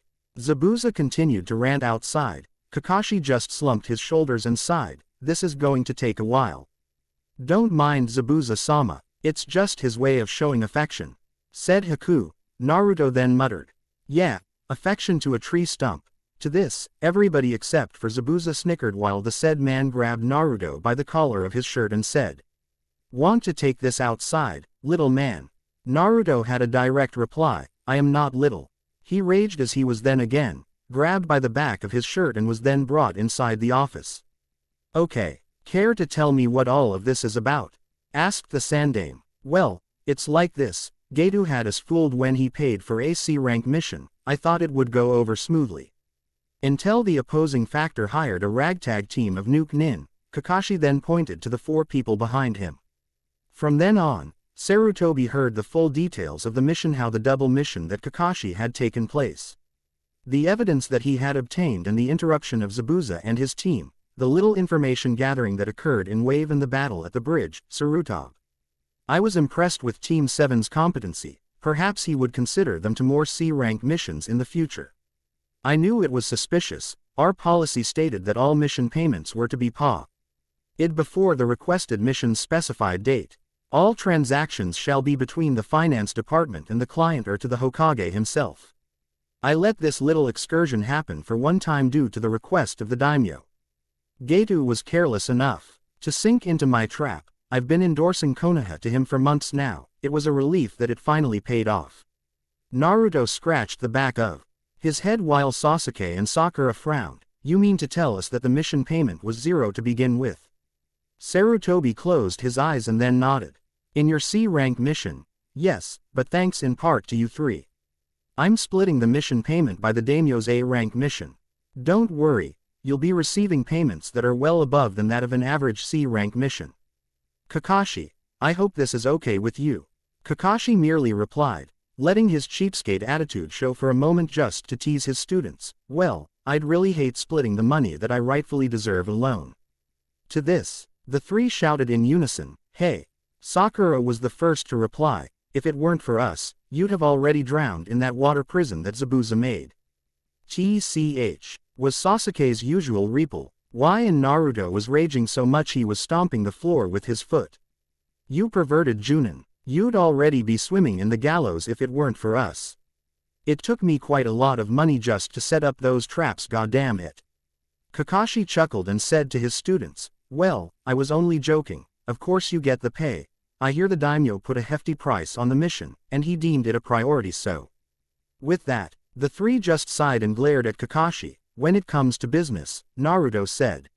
Sasuke continued, "We mean business," said Sakura. "Excuse ku." The 4, Sarutobi, Kakashi, Sasuke, Sakura and Naruto turned their heads at the same time to look at her and she said nervously, "Well, that is don't forget about us."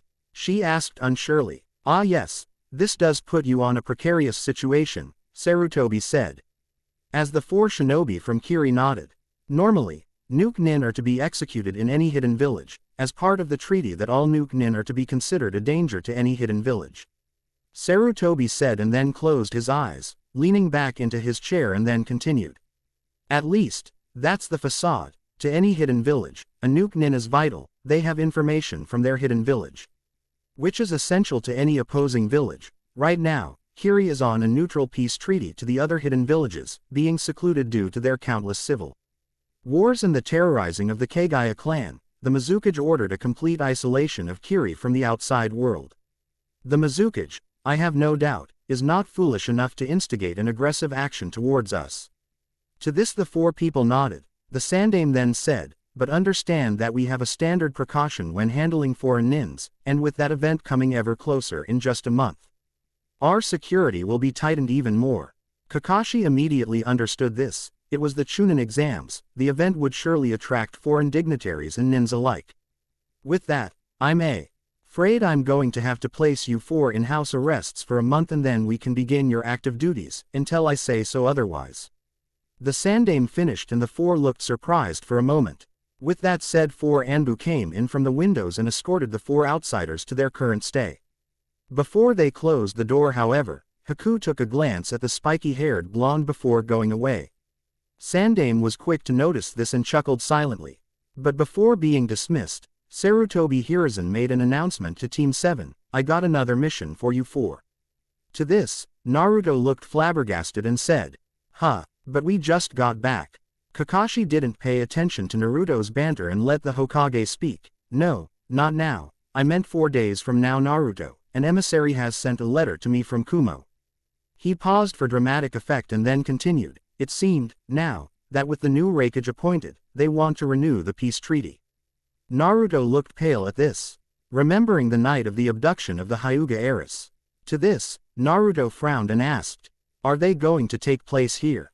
No, the treaty would take place in Kumo now, just to show that they mean it. We would do so as well.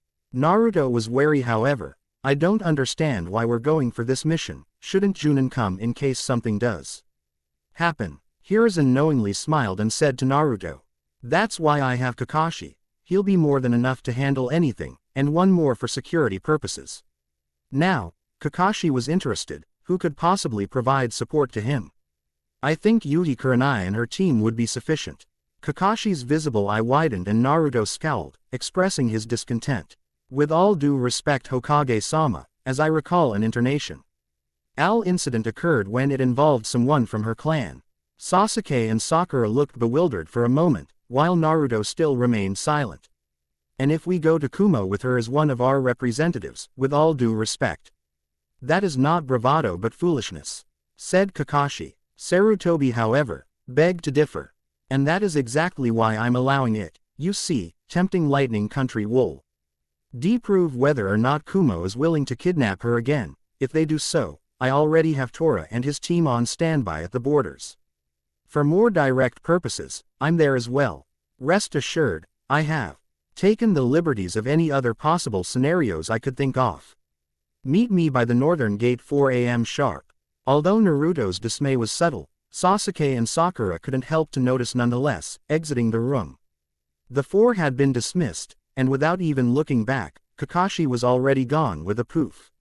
As Naruto was about to turn his head and go home, he was then halted when Sakura said to him, how about the three of us get some snacks before we head on home? This is the first time the three of us completed an A-rank mission.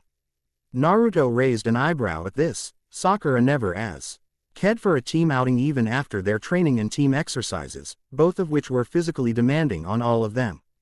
Then again, we didn't even have the energy left to do something fun after it. Naruto had his suspicions, but he was reluctant at first, that is, until Sasuke approved of the idea.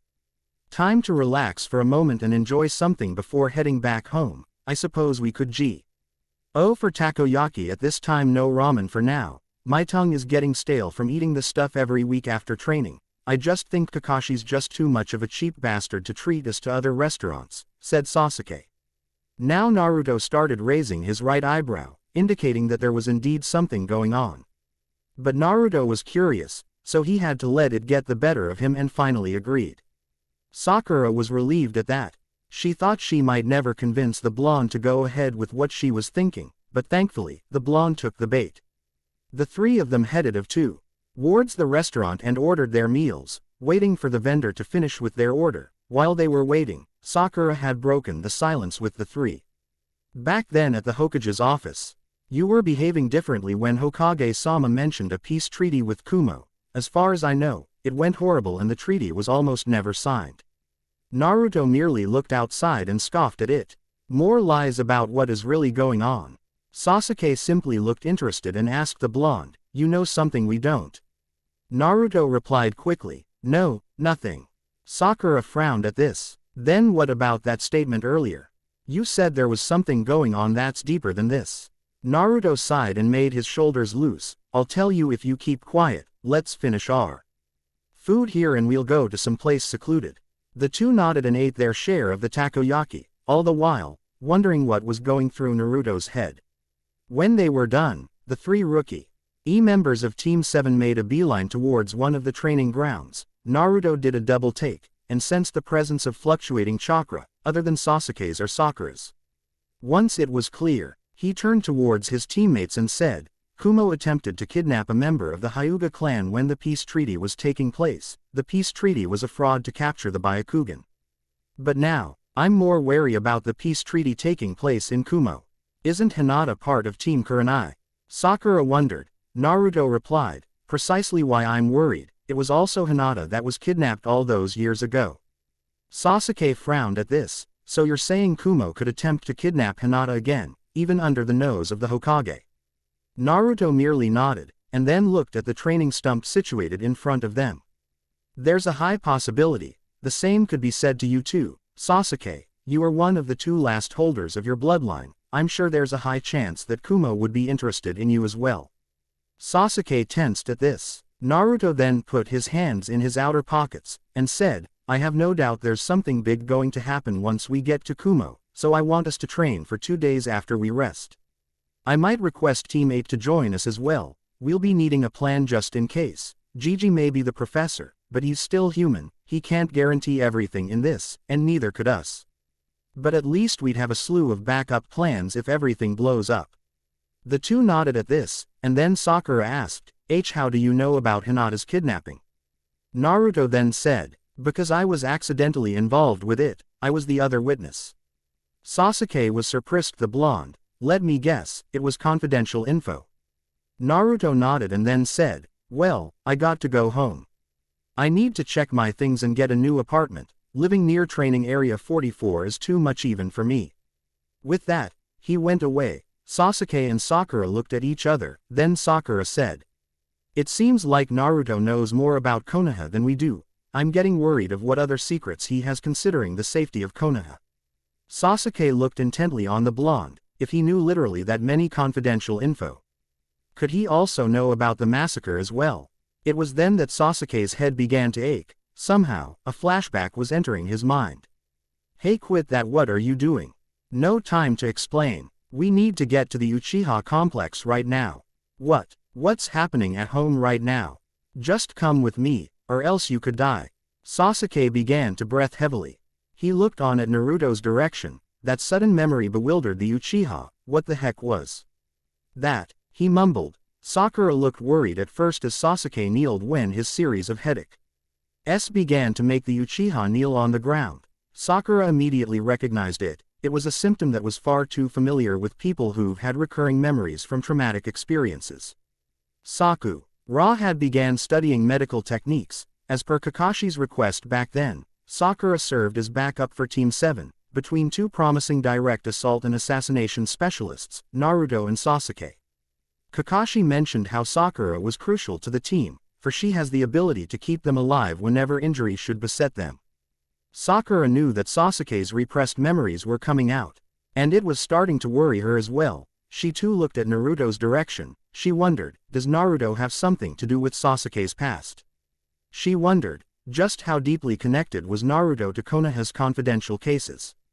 A few hours later, Naruto had found a luxurious apartment on the northern part of the village, being near the training grounds and near the Hyuga and Uchiha compounds. After finding the said apartment, the blonde pulled out an unhealthy wad of cash from his pocket and slapped the rude desk boy in front of him after he heard the words, demon, and hellspawn. Needless to say, the man was pretty much speechless as Naruto went ahead to his room with all the essentials he had, his clothes and some of his ninja gear. He saw his room and saw how big his apartment was compared to that makeshift den he had at the Forest of Death. The blonde shivered at the memory as he remembered how the Kyuubi made him take all of those basic survival skills. He flexed his arm squeezed and stretched them before laying on to his new king-sized bed. So what do you intend to do when treaty progresses? What made you so interested all of a sudden, Kitsune? HMPH, incessant brat. I merely want to know your stand in this. You should already know that. Ah, where would be the fun in that? Naruto growled. Backup plans, no doubt this isn't going to go as smoothly as what Gigi thinks. What makes you say that? Naruto growled a little and said. He's visibly tempting Kumo, Kitsune, he's playing with them. If Hinata were to be kidnapped again, we'd be in a wagon load of crud. The Kyuubi chuckled at that, so basically thinking of a counter-strategy in case anything happens. Naruto mentally affirmed. The Kyuubi gave a sinister grin. You have come far from your survival skills, brat. That I can guarantee you. He paused for a moment and then said. I think it's time for you to learn more about that little dojutsu your father and I had accidentally installed in you. Naruto then nodded. As with that accursed blood of the Uchiha, your dojutsu has another level with it. Too bad the only way to access it is to break the 2-minute time limit mark. Naruto was surprised at this. It somehow integrated itself fully when you were in Nami when it happened. I don't know the specifics of what it can truly do, but rest assured, it has a high possibility. Tai-on bordering on a Jikin-Kuken, time and space type ninjutsu. Naruto suddenly raised his lower torso sitting on his bed, time and space ninjutsu. He had only known one person that could do this successfully. He then got down and went to look on the best person who was close to the Yondaime, Hitaki Kakashi. A grin plastered on his face. As he was about to get out, it was then replaced when he remembered that he had not known where the unsurprisingly lazy Junin would always hang out or let alone live. Someplace in Konoha, Kakashi was strolling along the sides of his favorite side of the bookstore, the adults-only section. A bright orange book had caught his eye and turned his head around. His visible eye widened in delight as he had seen the latest volume to his Bible, Ika Ika Violence. His fingertips were shaking as his body was giddy for excitement. Just the thought of reading this masterpiece brought joy to his miserable and lonesome career. I wonder if the rumored Mauve IE's lead actress will be played by Fujika's Yukie. Naruto's apartment. Naruto sighed in defeat instead, getting back to his room and changed his clothes. At least he could sleep for tonight. The next day, Naruto yawned out loud as he extended his arms upwards when he was out of the apartment. Going out of the northern district, he proceeded to the eastern section of the village, where the training grounds were closest. As he proceeded to the route that he had used so long ago, he saw Sakura simply jogging her way to the said grounds and then saw Hinata, who looked distraught as she walked towards the grounds. Curious to her situation, Naruto quickly made a dash for his friend as he called her attention and waved, Hinata. Hinata's thoughts were disrupted when she saw Naruto waving at him. The thoughts on the instructions about the Kaden had to be taken to the side first. Naruto was talking to her. What's wrong, Hinata? Got something on your mind? Hinata smiled. It was always Naruto that she could confide to. Next Kurenai, of course. She couldn't help but tell Naruto what she had in mind whenever he noticed her delving into things too deep. As it was, she said to Naruto, I'm thinking about what father said about me when he heard of our mission to Kumo. Already, Naruto's left eyebrow was raised. There was still no team conference held between the teams. Usually, this would occur days or even hours before the mission. The Hokage had already informed them, but strategic values and logistics were still nowhere there, as Kakashi had mentioned to them during one of their team exercises. Preparation is everything. He wanted to tell me that the mission is too much for me and that he wanted to pull me out. However, if I manage to do the Hakusho Kaden 8 trigrams, rotation, then he'll think about it. She paused for a moment, as she felt some of the weight was beginning to be lighter as it somehow escaped her. But as a stipulation, father wanted me to learn Kaden on my own. I don't know how I will do it, but I'm afraid I'm going to pull out on this mission. Hinata looked down. Obviously, her confidence was slowly being shot down. Naruto had recognized that look exactly as he did with Itachi. It was there, that lingering feeling of helplessness that slowly consumed the person that it had. It shattered everything within the person, their thoughts, mindset, and confidence. All seem like fragile glass that within its grasp. Naruto frowned at this. He didn't want to see it in any other person. No, if he could, he would help them, any way he can. Does the mission mean so much to you? Aren't you scared? These are the same people that wanted to kidnap you, Naruto mentioned. Hinata just shook her head and smiled. No, Naruto-kun, although they wanted to kidnap me, I still think that we should give them a chance. Blind judgment is condemnation. It is how the villagers saw you. That is why I'm willing to forgive. It was true, that was why Hinata befriended him. Like thy dear to her, and Naruto understood why Hinata wanted to go to this mission. You want to make amends with Kumo? He asked. Hinata nodded and said, and seek an apology to the assailant's family, whom my father killed. Naruto then felt his head down in shame. It felt like he was a villain. He didn't want Hinata to be part of the team, simply because of her illustrious past with Cloud. Not only that, Naruto had some form of loathing with Kumo for what they did, but, hearing Hinata's advice like that, it was as if he was one of the villagers. He judged before he knew. He generalized rather than specify. Naruto just lowered his head in shame and then said, okay, if you don't know where to start with Kaden, how about we talk about, what are the basics of Juken? Hinata then answered, it is technically a taijutsu form that is semi-stationary. We cannot perform well when we move in different directions, as our style relies heavily on footwork and precise timing to strike the opening. She then grabbed a small twig and made a circle on the ground. Beginners are taught the Juken at first with this small circle, as the basis of our taijutsu style is this very circle. We are taught how to do different steps with this circle, which requires either movement of both feet, or with one feet while the other is anchored at the center. Naruto nodded. So the circle drawn was the line that guided the Hyugas for their footwork, and the circumference served as the key positions where they could strike, a primarily defensive taijutsu. Naruto then cupped his chin and began to think. Coming up with a solution, he said to Hinata, how about we test different footwork techniques first? I think with this much movement, you could invent countless possible jutsu that could devastate your enemies. Your dad and maybe your elders don't realize this now, but I can see countless possibilities with your taijutsu. Moves like this are pretty destructive, especially when facing a speedy fighter. Chances are, you could cause enough collateral damage to kill him in one blow. Naruto then asked, tell me Hinata, does footwork add power to a palm strike? He got a nod and then Hinata said, naturally, all moves that require a pre-maneuver are powerful. Adding a spin before a strike makes us gather chakra more and expel it through our hands, but it is difficult since the more time we gather chakra, the less likely we'll be able to strike a vital organ. I get it. So now that you have this circle, let's try you force through my defense with your palm strike. And then succeed it with a much stronger attack. Hinata looked concerned. But, you could get hurt.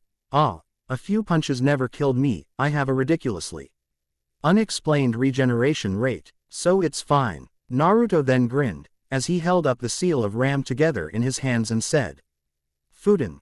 Su Reppuken, Wind Release. Twin Violent Gale Fist. Naruto's forearms began to accumulate the wind as its small visible tendrils began to surround his forearms and then started to circle violently. Try to break through this with your attacks, Hinata, said Naruto, lunging at Hinata. Surprised, Hinata reacted on instinct, jumping on a tree stump and activating her Byakugan. As soon as her vision widened, she saw Naruto already making his way at her. Hinata turned around, sliding her left leg and then forcing chakra to her palms. She deflected Naruto's oncoming right fist by tapping the back of Naruto's hand. The wind slightly shifted, but Naruto regained his control. Hinata remained on the tree stump. As long as she had the higher ground and the basis for her circle, she had the advantage. The blonde quickly took notice of this. Luckily, the stump was wide enough to allow a small brawl inside, and Hinata was at the center, so he definitely had a disadvantage if he wanted to fight on even grounds with her. Naruto then let his jutsu on his left hand release itself, blasting a gust of wind straight to Hinata. Hinata barely dodged the attack, managing to graze her left jacket sleeve. With that, Naruto was already above her, about to deliver another whirlwind punch, blocked his fist by using both her hands and forcing Naruto to flip back and landing at the edge of the said stump. Naruto activated his technique yet again and then proceeded to come at Hinata, the sleeves And his arms rustled as the wind howls furiously on Naruto's arms. Hinata looked worried for a moment. She had seen Naruto perform unorthodox styles when fighting, going as far as almost injuring himself in the process. It's not that Naruto was a complete novice in taijutsu, it was that most of his attacks take a huge amount of risk that pays off every time. It was either the blonde knew where his OPP opponent would attack and come up with split-second counter, or he was really lucky. In which case, however, Hinata then parried Naruto's right hand with her left and then aimed a palm strike straight to his chest. Naruto then jumped up and over Hinata. He then began rolling in midair, an attempt to get to Hinata's back. Hinata, being a Hyuga, took this opportunity as a miscalculation on Naruto's part to turn her back and gathered more chakra into her palm, facing the blonde. Naruto cursed as he got on the wooden floor and faced Hinata, who had already a palm strike launched at him, surprised by the move. Naruto tried to block with his wind-enhanced arms only to stagger back as the blow that Hinata unleashed destroyed his defense, the wind dying down by the blow. I see it. Hinata then spun again, sliding her right foot for a moment, and then cupping her hands, placing the base of her wrists together. She gathered more chakra than her previous attack, only this time on both hands. She then slammed her palms on Naruto's abdomen, effectively sending him flying away from her. A shroud of a lion made of chakra felt like being horned from a bull. It sent him skidding across the forest floor and finally being stopped as his back was embedded on a rock that had halted his trajectory. Ouch! Naruto muttered. Hinata quickly made her way towards the blonde out of worry. That blow could have resulted in multiple injuries. Surprisingly, Naruto got out of the rock and sat down on the ground, feeling his body ache from Hinata's blow. What the heck was that? I never saw your movement close to that when we were in the academy, said the blonde. Hinata merely giggled and sat down next to him and said, It was just instinct. I just poured whatever I can into that last attack. I'm sorry if I had hurt you. Naruto stretched his arms a bit and he noticed small spots on his arms. In curiosity, the blonde raised his sleeve and found multiple spots on it. When he touched it, it was as painful as losing a few teeth. Ouch! That hurts, the blonde yelled, as he panted and then said, darn, and I can barely move it either. He hadn't noticed it, but when he became aware of it, his body began to send electrical impulses to his brain that indeed, it ached. Hinata was surprised at this. She activated her Byakugan just to be sure. And sure enough, she could see countless dots on Naruto's chakra pathways. And these dots that Hinata continued to repel with her chakra before seemed to be closed. It only meant one thing. Tenketsu, Hinata muttered. She hadn't ticked it during her battle with the blonde as she was focusing on how and when Naruto will attack, but now, it was all visibly clear. Her Byakugan improved. Here Naruto-kun, let me try opening them. Hinata then grabbed his left arm with her left hand to support it and aimed her right index and middle finger on one of the Tenketsu points. Quickly applying chakra to her fingertips, she had hit he pressure points fast and not so delicately, causing the blonde to wince in pain. Hinata's vision confirmed that the spots were now open again when she saw the flow of chakra going back to the blonde's arm. She then did it to his other arm and the blonde reluctantly agreed. As soon as he could feel his arms again, albeit painfully, Naruto asked Hinata. Nay, Hinata, does THME yet? Hinata shook her head. I told you that it was just a moment of impulse. Okay, since you don't, I do. It's really a kick-ass name too, said the blonde, enthusiastic as ever. He then stood up and said, how about Shishizenku? Lion's war cry, asked Naruto, and Hinata nodded. It was a fitting name for an attack that seemed to take a shroud of a lion's head. Just then, after his conversation with Kyuubi late last night, Fujin had entered his mind and whispered to the blonde, it's beginning. With Sakura. Sakura was grasping her right hand as she opened and closed it. Something felt weird inside her, as if it was something that was making her hand numb. She didn't know what to do, so she just rested for a moment. But even when resting, her right hand still felt like it was being electrocuted, and it was getting worse. By then, the ground around her area began to shake slightly, and she could hear sounds of metal clashing against metal, all the while her hand became more and more painful. It was unbearable. The pain was reaching her limit. With a loud yell, Countless metallic spikes bursts from the ground around Sakura, reaching outwards with the pink-haired Kunoichi knocked out in the center. Thus, her exposure to Naruto's Tenki has given birth to Kinzokuden, metal release. Kakashi. Kakashi's remaining visible eye was itching. He didn't know why, but it felt irritating, going for the bathroom. He went to his sink and washed his visible eye with warm water, thinking it would do the job, but it didn't stop there. Furiously rubbing the eye, Kakashi looked up and stared at the mirror above the sink. His visible eye widened. There he could see a fully matured Sharingan, 3 tomo and all. How? Kakashi did not finish his thoughts as he removed the nightcap covering his left eye, and indeed, it was Obito's Sharingan. With the scar still present, Kakashi then let the chakra discontinue to the flow of his eyes, and the itch stopped, and also, the pair of Sharingan eyes vanished. He frowned. He didn't know why, but he had to let the Hokage be informed about this predicament. Sasuke. Sasuke began to breathe heavily. His whole body was shaking after training, as if countless jolts of electricity was coursing through his body. Getting up, he held on to a rocky surface and saw it being obliterated by the jolting electricity in his hands. A look of surprise and awe was evident from Sasuke's face, and then it turned into a grin. Whatever this power was, this would surely help him in killing Itachi. His Sharingan eyes flared and tendrils of electricity shot forth from his body. The sounds of crackling could be heard in the desolate training grounds of the Uchiha complex. Naruto. Since activating Futi, you have been leaking Tenki everywhere. Remember when I said that express shore of other humans to Tenki would cause erratic changes to the said people? We don't know what will happen, but Kakashi, Sasuke and Sakura being exposed to you for almost a week, there's a chance those 3 will be developing traits that they shouldn't have. Fujin whispered in his ear. Naruto just mentally nodded. I can't say for certain how many people will be exposed to your energy, as Amaterasu likes to keep things to herself and watch us grumble in curiosity at what happens next. But the adverse effects on Tenki differs from person to person. Naruto then felt his Tenki escaping from his body immediately. The seal on his forehead glowed, and the second kanji on the Hiraishin kunai illuminated as well. The second song is waiting. Naruto. To be continued. Jutsu list. Shishizenku, Lion's War Cry, offensive. B rank, a move that is solely for Hyuga Hinata. The user pushes through the physical defense of the target with a palm strike, then follows a succeeding move with a double lateral palm strike to the chest with so much chakra that it eventually throws the enemy out of range. It comes out in a shrouded image of a lion's head. Based on Farrah Oerster's skill from Tales of Eternia. Omake. Whatever you do, don't open the door.